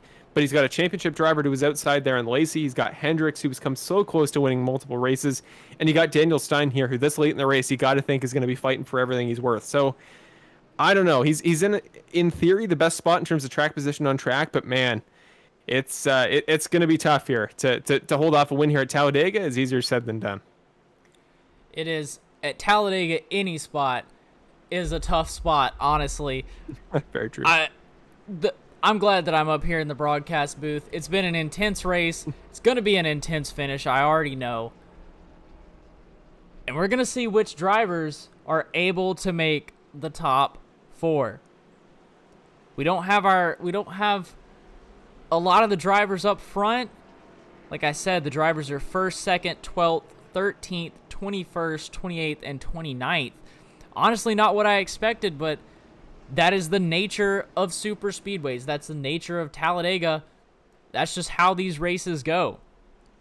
And a guy that's in a really good spot, Daniel Stein, look at him. He's going to be able to push the 85 car of Cody Welch, and I believe this is his first race back. A little blinking out there for a second. Hopefully that'll stop it. You always hate to see that. But in a good position right there for, I believe, his first race back. And again, really glad to have that 87 car back, as here the pace car is pulling off and we're getting ready to go green here again at Talladega. Just again, very important to mention, the next flag does end the race. If we get a caution at any point in the final 2 laps, the race will pause as soon as the point of checkered, or a point of the yellow when it came out. That is the order they will freeze it in. But green flag on the gas pedal for the final time in tonight's event. Cody Welch, a huge jump. But Daniel Stein is side by side with the 7 car. He's in a more ideal line. He may still have a shot at this win. Here comes Benjamin Lacey, though. Davey Hendricks starting to form up a little bit. Great shove by the 21 car. Look at the run the 7's going to get. Welch went up to block the top line, but realized there was just too much momentum. He risked a collision, and they're going to have the more ideal top line to get a run off the backstretch. Great push here from the 21 car. The 7 comfortably clearing the 85. He's got to drop down to be comfortable here. But here is like the 2010 style tandem drafting I was talking about earlier. Guys teaming up. Guys working together in groups of 2. Keep an eye as well on Jason Greenwell and Peter Murphy as we come towards 1 to go. Yeah, we're starting to single file out right now, and now we're spreading out a little bit as the 7 car is going to be your leader, the 21 of Davey Hendricks, hanging in there in second position. And we're going to go 3 wide in the lead, the 21 car being pushed by Dan Stein.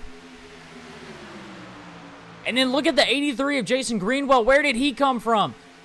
On that bottom line, being pushed by Chris Ferrara, sponsoring his own race today, or sponsoring the race today. A chance to get one of his best finishes of the year in a race that he sponsored. He's being pushed now by the 7 car of Benjamin Lacey. And that outside lane has the 85 car of Cody Welch. We're 3 wide now. Ferrara down there on the inside. I believe that's Greenwell in the middle and the 85 car on the top. Dan Stein jumped up. Dan Stein's going to be sideways in the middle of the track. A whole field going around. Only Murphy was able to avoid it, but Davey Hendricks, he was in the lead on the final lap. You never want to be there at Talladega, but he's going to come to the line looking like it was any other race, well clear of the cars behind. Davey Hendricks, great race, had so many podiums to start off as a rookie, but the first win of his season goes to Davey Hendricks in the 21 car. Bill Harkins out of nowhere taking home the 2nd spot, and Ricky Hart, a playoff driver, where did he come from? Rounds off the podium. Congratulations to Davey Hendricks. What a finish.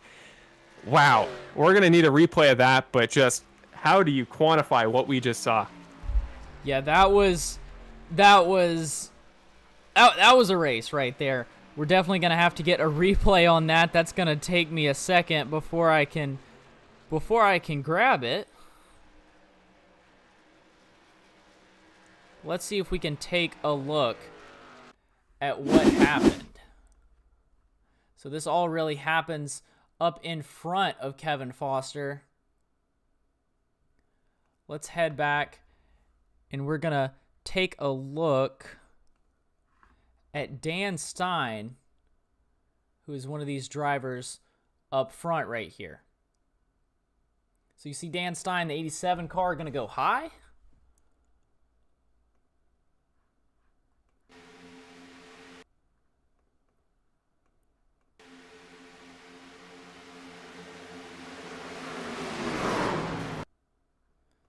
Yeah, that was a really weird situation. I don't even know if it wasn't even like he didn't clear him. It was such a close margin that kind of similar to that Jackson Harkins thing from earlier. Just if you get even the tiniest bit squiggly when you're setting up a bump draft, because Welch couldn't go to the bottom there. He had Ferrara, which I think he realized at the last second. Ferrara was getting a great run there on the inside. So when he went back up, I think at the last second to try to slot in behind the 87 again, maybe give him a push, that was when this all kind of kicked off, and several big names involved in that. Jackson was caught in the wreck, though he did end up finishing 9th nonetheless. But he was in there for a while. I think he did a full drift back onto the track to come home 9th. He did. He stays off the wall, goes over a jump, but he gets back on track and comes home for 9th. If Brandon Jackson makes the playoffs there as a result of that, that would be one of the greatest things I've ever seen. What a save there from the 99 car. But yeah, Nick Nickerson was involved as well. You'll see him a little ways up, kind of where this whole thing kicked off. Nickerson, they slide up into him up top. There is Jackson getting caught with Daniel Stein, who again, so close there, but that last second, just the tiniest miscommunication with Welch was all it took to end his race. And same with Welch as well, who unfortunately just couldn't quite get that bump set up. He wasn't really in that position much this race. He was kind of always the guy getting pushed, but wow, that time, just how close we run here at Talladega. One wreck turned into a bunch, and there's the 11 of Bill Harkins. Look at how far back he was heading into turn number 3. He came home 2nd. He avoided everybody else in that wreck, and he comes home with the middle spot there on the podium. What an incredible turn of events. There's the 76 car of Mark Allen Bivens going over and over. He did not have a comfortable ride there to the finish. There you go. There's the big one here at Talladega for those of you waiting for it. Yeah, that was definitely the big one right here, and we're going to watch this one more time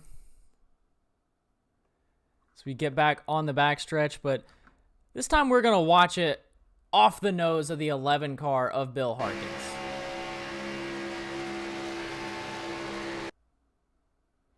Going into slow motion right here. You see it all happen in front of him.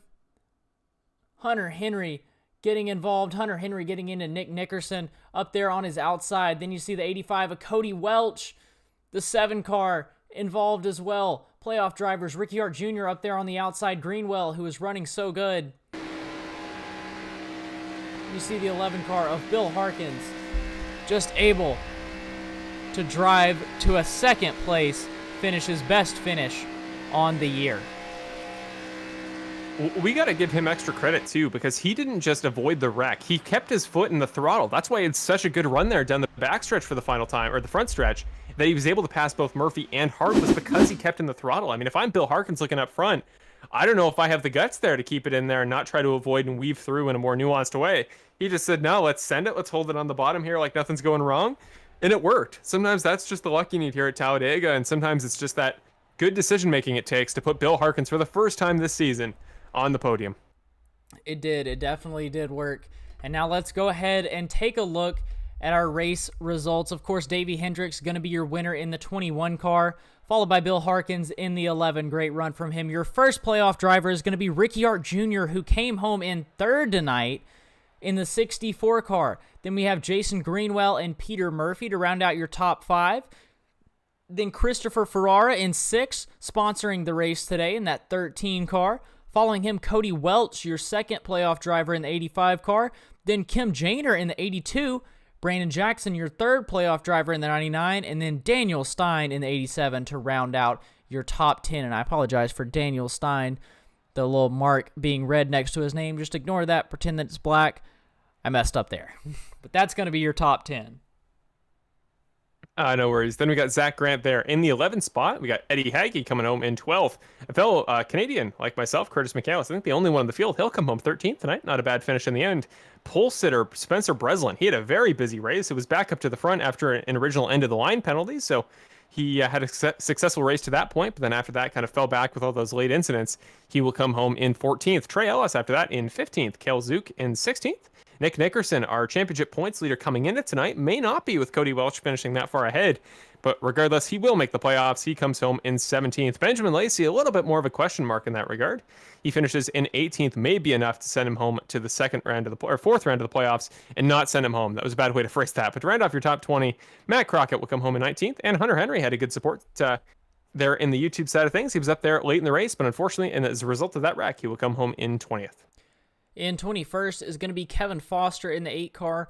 You saw he had a good night at first, but the way Speedway racing goes, got involved in some accidents. Following him, Charles Oberg in the 02, then Connor Sawyer, Thomas Finsler, the last one on the lead lap. Then one lap down, David Leakey in 25th position, and Mark Allen Bivens behind him in 26th in the 72 car, or the 76 car, also one lap down.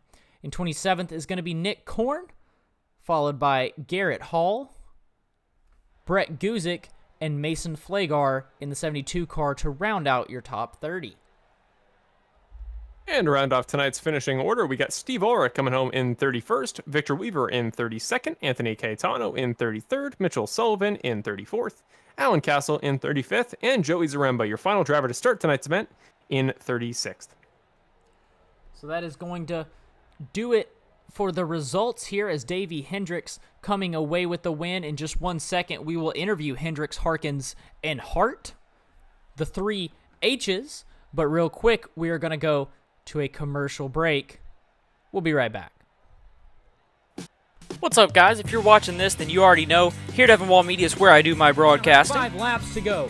Brandon Jackson in the lead. Nick Nickerson. And he turns him!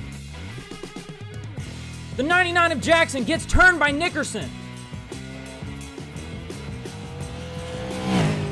But I bet you didn't know that I also do in-person photography and videography, as well as graphic design, including, but not limited to, iRacing paint schemes and posters.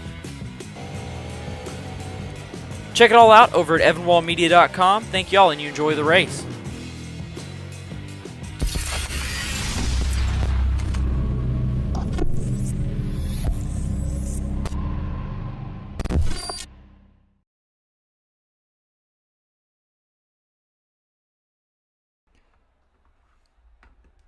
All right, we're back here, and I'm going to go ahead and throw it down to Marshall, who is with the driver of the 64 car, Ricky Hart Jr. Go ahead. Oh, hey, Ricky, it's Marshall in the booth. You got me? Hey, Marshall, what's up? I got you. Oh, not much. Well, actually, plenty, but I'd imagine even more so for you. First of all, congratulations, man! A third at Talladega, probably more well earned than really anywhere on the calendar. But oh boy, did you have a final lap there! That was the first thing I noticed when I went back to the replay. I went to the start. I picked you out in the crowd there when I picked your name on the screen there, and I was like, no way, this cannot be him. You were 13th coming to the white flag, and within one lap, you get 10 spots. Well, I know there was the wreck there. I know that would have played into it. But just talk us through that last 50 seconds of tonight's event. Yeah, coming to green, I just, I woosah. I said I'm going to do it for Dale. I'm going to channel my inner intimidator, and I'm going to get up to the front. As we started going, I had Nick behind me. He said, "I see you, Ricky." So I was like, "Hey, let's go." So I kind of pulled out a little bit. He got in the bumper, and we just took off like we shot out of a cannon. Got up there into turn 3, and I looked up in the mirror, and Nick was gone. He just Bermuda triangulated somewhere to the back. Watch the replay. He got shuffled out of there real fast. And then same thing happened to me coming out or like halfway between 3 and 4. And just kind of shot me up into the wall. It corrected the car. Like it corrected itself. I didn't save it or anything. I was just, holding the gas, holding the wheel and going for it. And somehow I was able to get up there. I was in 4th, past 3rd position, and yeah, got up there. I'm feeling good. That's fun. Yeah. Oh, I can imagine. And tonight it was an important night to do so. I mean, the last round of this round of the playoffs, you were the cutoff guy. You were the guy there in 4th in points coming in tonight. Tonight had huge stakes for you, obviously, but you didn't have an easy race to get here. I mean, you talk about mid-race. I think you were involved in maybe the 2nd or 3rd major wreck of the day. You went back through the field, kind of got cycled through a little bit. You were all throughout the order. What does it take as a driver to have a big wreck like that, use one of your quick repairs, and then try to get your mind back in the game to work through the field again? And did that mindset change at all as a result of this being a playoff race for you? Yeah, well, it was real rocky for me because Talladega's I feel like a little bit of skill and a lot of luck. And I got caught up in that wreck, and I didn't want to use my fast repair yet because I felt like we were going to have another wreck. So I actually held off on the fast repair. Went back out, and when we took the green flag, I had no speed. Guys were just jetting past me, and I was falling back. So I actually pit under green just before I think it was a 3rd to last caution came out. I pit under green, and as I was coming out of the pits, the yellow came out, and I used my fast repair right then, so I got really lucky. I was able to stay on the lead lap and everything. Got back out there, and ultimately was able to come up to finish 3rd. It's Dega. Anything could happen. Mindset was just, can't give up. Got to stay in the gas. That was a wrong call. I mean, I should have used my fast repair before, but, hop in now, get it done, and finish within 10 points of Brandon. So I didn't fall back. Yeah, I mean, it's so much of that you talk about there, the things the little things that had to go right. Even that last wreck there, getting sideways off of a hit from somebody else, but managing to keep your foot in the gas. I think that was more so the skill than the luck there. But you really had both things working with you tonight. You come home with a podium spot here in a very pivotal race at Dega. As always, anybody, you got to walk away from this, no matter who you are, feeling happy with a performance like that in such an unpredictable race. But now is the final reset. We got 4 guys in the playoffs. We know. Presumably, I think almost guarantee you're going to be one of them. You were the cutoff guy. You took home a podium. You're going to be comfortable there in the points. We don't have a guarantee yet on who the other 3 are. But you were last season's champion, of course, in a different discipline. But 4 races to go. We got a lot of different events there, and then we rounded off at Richmond. What's the thought in the final 4 races? Are these going to work with you? And do you think you're going to go 2 in a row this year? I'm going to try. I'm not sure exactly what the final 4 looks like. I'm pretty sure Nick's in it. And Nick has just been on another level this whole year, this whole season. And we got a road course coming up. So I'm looking to practice for Road America, and I'm looking to, really finish strong at those other 3 tracks. I feel good at Richmond, and I feel good at the other tracks on the schedule. I'm just going to try to use that to my advantage, try to get ahead of, whoever's up there and try to put them behind me. And hopefully go into Richmond with a little bit of a cushion so that we don't have to worry too much and, go for a strong finish. Absolutely. Well, you've done it before all season. You've been just racking up the top five. This is number 11 on the year. That's an absurd amount of consistency there for you. So you've been doing it all year, man. You do it yet again in probably the toughest race of attrition all season. So props to you. Come home with a podium that you should be very proud of, maybe more so than any other this year. This was it was a great race all in all, and yeah, I'm sure you had fun based on the replays alone. But as we always do here in the interviews, just to round it off, if there anybody you want to give a shout out to, anybody in the YouTube side of things, or if you want to talk about some sponsors. Shout out to Materia Tattoo, as always. Their sponsor on the race car. Shout out to everybody, Ian, Tyler, Kevin, everybody at work that I always say I'm going to shout out every week. And, to Bandit Racing League, you guys are awesome. Evan Wall Media, Marshall, you guys do a great job up there. I love doing this every Wednesday. I get really excited. I throw out post race day. I'm so hyped. I can't wait to do this next week. I think we got our All-Star event, and then we got the final 4 races for the championship. So I'm hyped. Thank you, everybody, and see you next week. Awesome. We will see you then. You can just focus on being extra chill, being casual there, and you can head into the All-Star race off of a very high note. So have a great rest of your week, Ricky, and we'll see you next week. Thank you, Marshall. You too. All right, that was Ricky Hart Jr., driver of the 64 car, obviously. We still have to interview Bill Harkins and Davey Hendricks, but real quick before we do, let's go ahead and take a look at our points. Our points are updated. Let's see the final 4 drivers that made it through. Nick Nickerson, of course, followed by Cody Welch, Benjamin Lacey, and Ricky Hart Jr. Brandon Jackson, 10 points out of making it. Brandon Jackson, Brett Guzik, Garrett Hall, and Curtis Yancey are going to be eliminated from the playoffs. It will be a race between Nickerson, Welch, Lacey, and Hart. So we've got 4 races after this. 4 points-paying races, not including our All-Star race.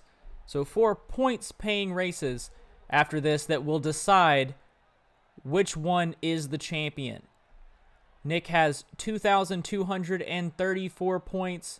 Ricky has 2,201 points. That is the gap of points there. There is a 33-point difference between first place and 4th place that will determine your champion 4 races from now, 5 weeks from now.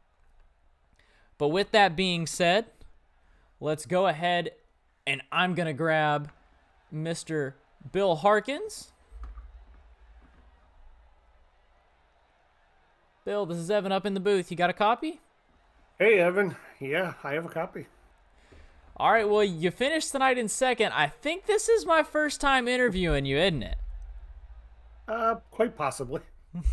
I believe it is. You've always been good at the Superspeedway tracks. I know a lot of the times you spend a lot of your time making sure that the race days just flow smoothly and go well. But how good does it feel to actually get up here on the podium and get an interview after the race? Honestly, it's bittersweet. Lap 11, when I turned Brandon, knowing how hard Brandon was fighting to get in that, championship chase, my heart fell out of my chest. I felt terrible about that. The second spin later on in the race when I got charged with the EOL, kind of didn't care at that point. I was getting kind of frustrated with the accordion effect that was going on in the race. So at that point, I turned into race mode and got rid of all the things that I have to do left and right on the computer, while I'm trying to race. So it feels good, but it's bittersweet good. Hey, race mode it's always the way to go. I know you like making sure that everything runs smoothly, but being the driver out there, I know it has to feel good to actually finish up here. So my next question, walk us through what happened there at the end. Walk us through that last lap, because it was a very chaotic last lap. So walk us through what happened to get you from, I don't know where you were, somewhere outside of the top 10, I believe, up to 2nd place. Yeah, I was damaged from the previous caution. The 94 had got the 93, and the 93 come up the track and hit me in the corner, and I was pretty well damaged out of my fast repair. Also trying to save fuel. I had literally just enough to get out of turn 2 after the checkered. So walking you through that wreck, I think really what happened is in the earlier crash, that horseshoe that has been planted firmly up the bum of Nick must have fell out and landed up mine because I didn't hit anybody in that wreck. How I didn't hit anybody, I don't know. I just drove right on through, and I was determined I was staying floored. I was not letting off. If I hit somebody, sent them in the air, they were going airborne. And luck have it that the 38 ran out of fuel also, and I had enough speed to get by some of the other cars. So total luck, really. Well, hey, I said it at the beginning of the race, and I'm going to stick to it. Sometimes it takes a little bit of skill and a little bit of luck to win here at super speedways like this, as I'm sure you can attest after that race. But it's a thing that I always ask everybody. But instead of asking how you feel about the next race, how do you feel about the next 4 races? We've got Kansas, Miami, Road America, and Richmond. Those are some different tracks. Yeah, and honestly, Evan, when Matt and I and all the other people that were involved in putting the schedule together, we took votes on what tracks were going to be, in the schedule. And the tracks that are in the schedule were the most popular votes. And when we got to the last race of round 2, we had to throw in a curveball to make it as interesting as possible, as tight as possible. So Talladega was the choice. Then going into the remaining 4 races with Kansas. So Kansas was originally supposed to be a sponsored race from a person who was a stand up to cancer person. That person is now bowed out. So, that race was put in there for that reason. Miami, Road America, Richmond, 3 diverse racetracks. Road America. Oh my God. Yes, we know that it's a Nick, what word am I looking for? It's a Nick cookie cutter, a track that he should dominate at. But Marshall and anybody else that runs a lot of road courses can tell you got to finish every lap and you got to clear everybody too. Mm-hmm. And this is a perfect example of that happening tonight, for Nick. So the races coming up should be very interesting, very good, and it should really get our champion out there. Yeah, it's definitely going to be a fun couple of races. And one more thing. I know that you're a short track guy. I know that you have raced short tracks off of iRacing in real life. And so coming up to Richmond, our final race of the year, and being more of a short track, do you see yourself going into race mode instead of management mode at Richmond? Or you think you're going to be up front there or what? It'll depend. I knew that I was going to be fast here, not just because Talladega is, anybody can win at these, but all the practice sessions, I was either first or third in speed. So I knew I was going to be fast here as long as I could just maintain my cool. Richmond, if the cards play right, maybe it is time for me to go and race one of these races and, not be the good guy. Or whatever you want to call them. Yeah, well, at the end of these interviews, I know you watch the broadcast, so this is your time to say what you want to say, shout out who you want to shout out. This is your time to say whatever you want to say, so go ahead. I got to thank myself. It's all about me, right? No, not at all about me. Zero. Who I really got to thank, tonight's sponsor, Chris. Chris reached out, wanted to do this for Charles, and I don't know how much you guys got into the story about Charles. The whole nightclub incident that happened up there in Rhode Island, Charles was one of the people that was trampled at the door, buried underneath people that had passed away, over him basically. So he's a survivor. And for us to be able to put on a race like that, for a guy like that, he talked to me before the race started and said how much this lifts his spirits. He still wakes up with night terrors and, PTSD over that whole incident. So I got to thank Chris, for stepping up and doing this for Charles. Means a lot to me. And then, of course, all my admins, of course, Matt, could never thank Matt enough. And then you two, man, you guys have been putting in the time here lately. And at least, Evan, I finally got to, get the interview with you before you go and becoming a real participating adult in America, I guess, with having to get a real job. Yep. Yeah, so if Bill, I guess I haven't announced it. So for those of you that just watch and aren't in the Discord or anything, I'm not going to be broadcasting next season. So the broadcast next season will not be on my channel. Most likely it will be Marshall broadcasting, and I don't know if I can officially announce that or anything, but yeah, I think you can go with that. but it will not be me broadcasting it, to say the least. I will most likely be in a car when I can. Maybe I'll hop up into the broadcast booth every once in a while with Marshall for a couple races next season, though. But yeah, that enough can't be said for what you've done, and also with what Marshall has done.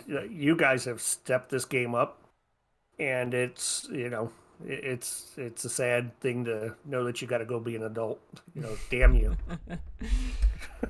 yeah, well, bittersweet. Just like your finish tonight, bittersweet. Absolutely. Thank you, guys. Thank you very much. Thanks, Bill. Yep. Thank you, Bill. And now I'm going to go ahead and throw it over to Marshall, who has Davey Hendricks. Go on ahead, Marshall. I do indeed. Welcome, Davey. First of all, congratulations, man. But can you hear me? You got me on the Discord side of things. I do.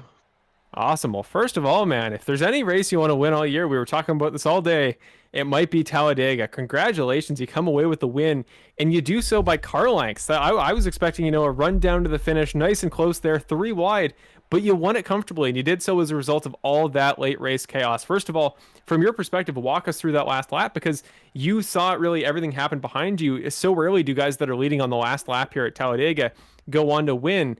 But you did. Kind of just walk us through that last lap, and what's the feeling of winning by that much of a distance at a Superspeedway? The plan on the last lap wasn't really to take the lead that quick. I wanted to push Ben a little bit more, but things happened and I got to push and I got around him.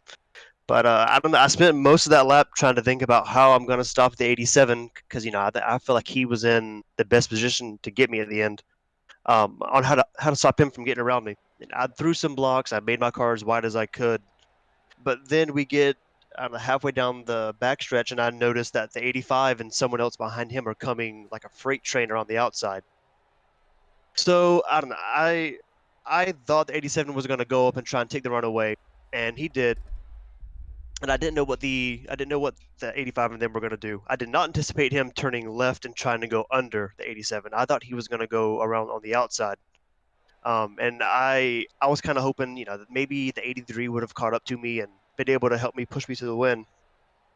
But, when the 85 goes low and, everything breaks loose, I had a lead, but the 38 was actually getting a run on me, and we were just talking about it. Had he not run out of gas at the beginning of the trioval, he likely would have caught me, and you would have had that really, really close finish at the very end. Not mad about it. I like winning by miles. It makes it a lot less stressful that last couple 100 feet when I know I can just chill out.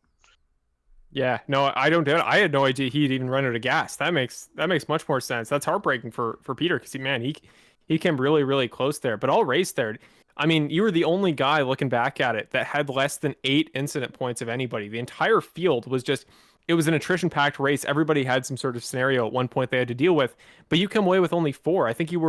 At some point, I think you were partially involved there in a wreck, but what do you attribute that to? Your ability to be at the front by the end of the race. First, you have to make it through the entire thing, taking as few incident points as possible. How do you get away with a relatively, incident-free race here at Talladega? What was your strategy in that respect? Usually my strategy is to try and stay on the end of the lead pack. I know in this race it was shocking. We actually stayed as a big pack for the majority of it, which kind of surprised me. But I usually try and stay back of the lead pack, inside line. So if something goes down in front of me, I usually have time to slow down, react, pull down to the inside of the, either on the asphalt or through the grass to miss something. But like that first wreck on lap 12, I had just turned my head to look to see who was in my outside. And then when I turned my head back, Brandon was sitting at a dead stop in front of me. So I had to use my fast repair super early. So that just made me even more conservative the rest of the race because I knew if I messed up again or got caught in someone else's mess, there's no going back from that. So after that fast repair, I never really got caught up. plenty of stuff happened in front of me, but I was able to slow my car up and not get hit. Right, and I think at the end of the day, that's what you got to be most proud of going forward, is to get all this way, make it past those little incidents, and just always find yourself not always in the easiest spot. There really was no safe spot in the order tonight. We were having incidents all throughout, but you find a way through all of them, and I think at a certain point, that isn't just luck, that is skill and an awareness for that sort of thing. So one of the best things you got to attribute yourself to is that very thing. But you've had such a great start to the season. You've already had, I think it was 2 podiums in it tonight. Now you take the middle, the top step there. Now I think that's number 3. So a very, very short season you've had, unfortunately. I think had the season been a lot longer, I guarantee you would have been at the start of the playoffs, maybe made it through a couple rounds, maybe even made it to here. Maybe this could mean even more. But though you may not be a playoff driver, you always find yourself up front, it would seem, in this very young season you've had so far. And we got 4 races left to go. Now that you've got this win here at Talladega, sure, it's very different than a lot of other things, but we go to Kansas next week. I forgot the race after that, but then we got Richmond and we got Road America. Are there any of those tracks that are particularly standing out to you that you think you could get not only another podium, but maybe snatch a win away from one of those playoff guys? I feel, is Kansas the one that has the faster upper lane? Like we run near the wall, or is that Kentucky? Honestly, I mix the two up all the time. I'm not the guy to ask, unfortunately. I feel like Kansas is one I think I'm pretty quick at. Maybe not a win, but a podium. Road America, I like road courses, but I feel like the guys here are really good at them. So I'm not counting on a podium there. I'm just counting on another solid top 10. But at any mile and a half we go to, I think I have speed to at least get top 5, maybe a podium if I get on the luckier side. Winning is a long shot as long as Brandon and Nick are in the field, if I'm being honest.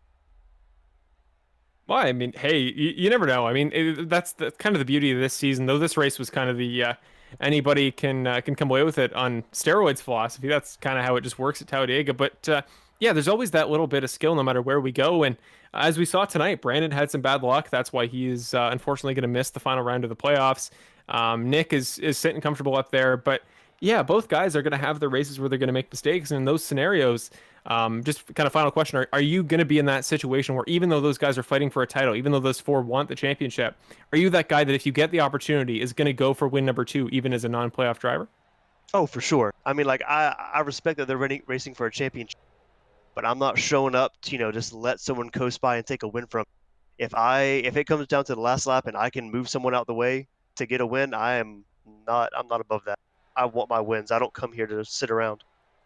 Perfect. That is what I like to hear, and I'm sure it's what the people at home want to hear, because yeah, I know that some guys are maybe going to sit back, let them race, and sometimes that's the best thing to do. But man, we're going to have some great races at the end of the season. We've had some real barn burners recently, and tonight was maybe the most fun one yet. And you're the guy that gets the honor of winning it, man. Congratulations. What a race from you overall. And you, as a result, deserve to be the final guy of the night to give your shout-outs to anybody you want to mention, talk about some sponsors, and whatever you'd like. This is your time to end off the broadcast. I got to thank you guys for doing the broadcast. I love watching them, every Thursday whenever I get the chance. Thank you to Chris for sponsoring this race, all the admins for putting it on, Tony for taking the time out of his day to, admin the series and not even get to race with us. All the guys we raced with, I know the end was kind of caution-filled, but I felt like we had a couple good stretches of green flag racing.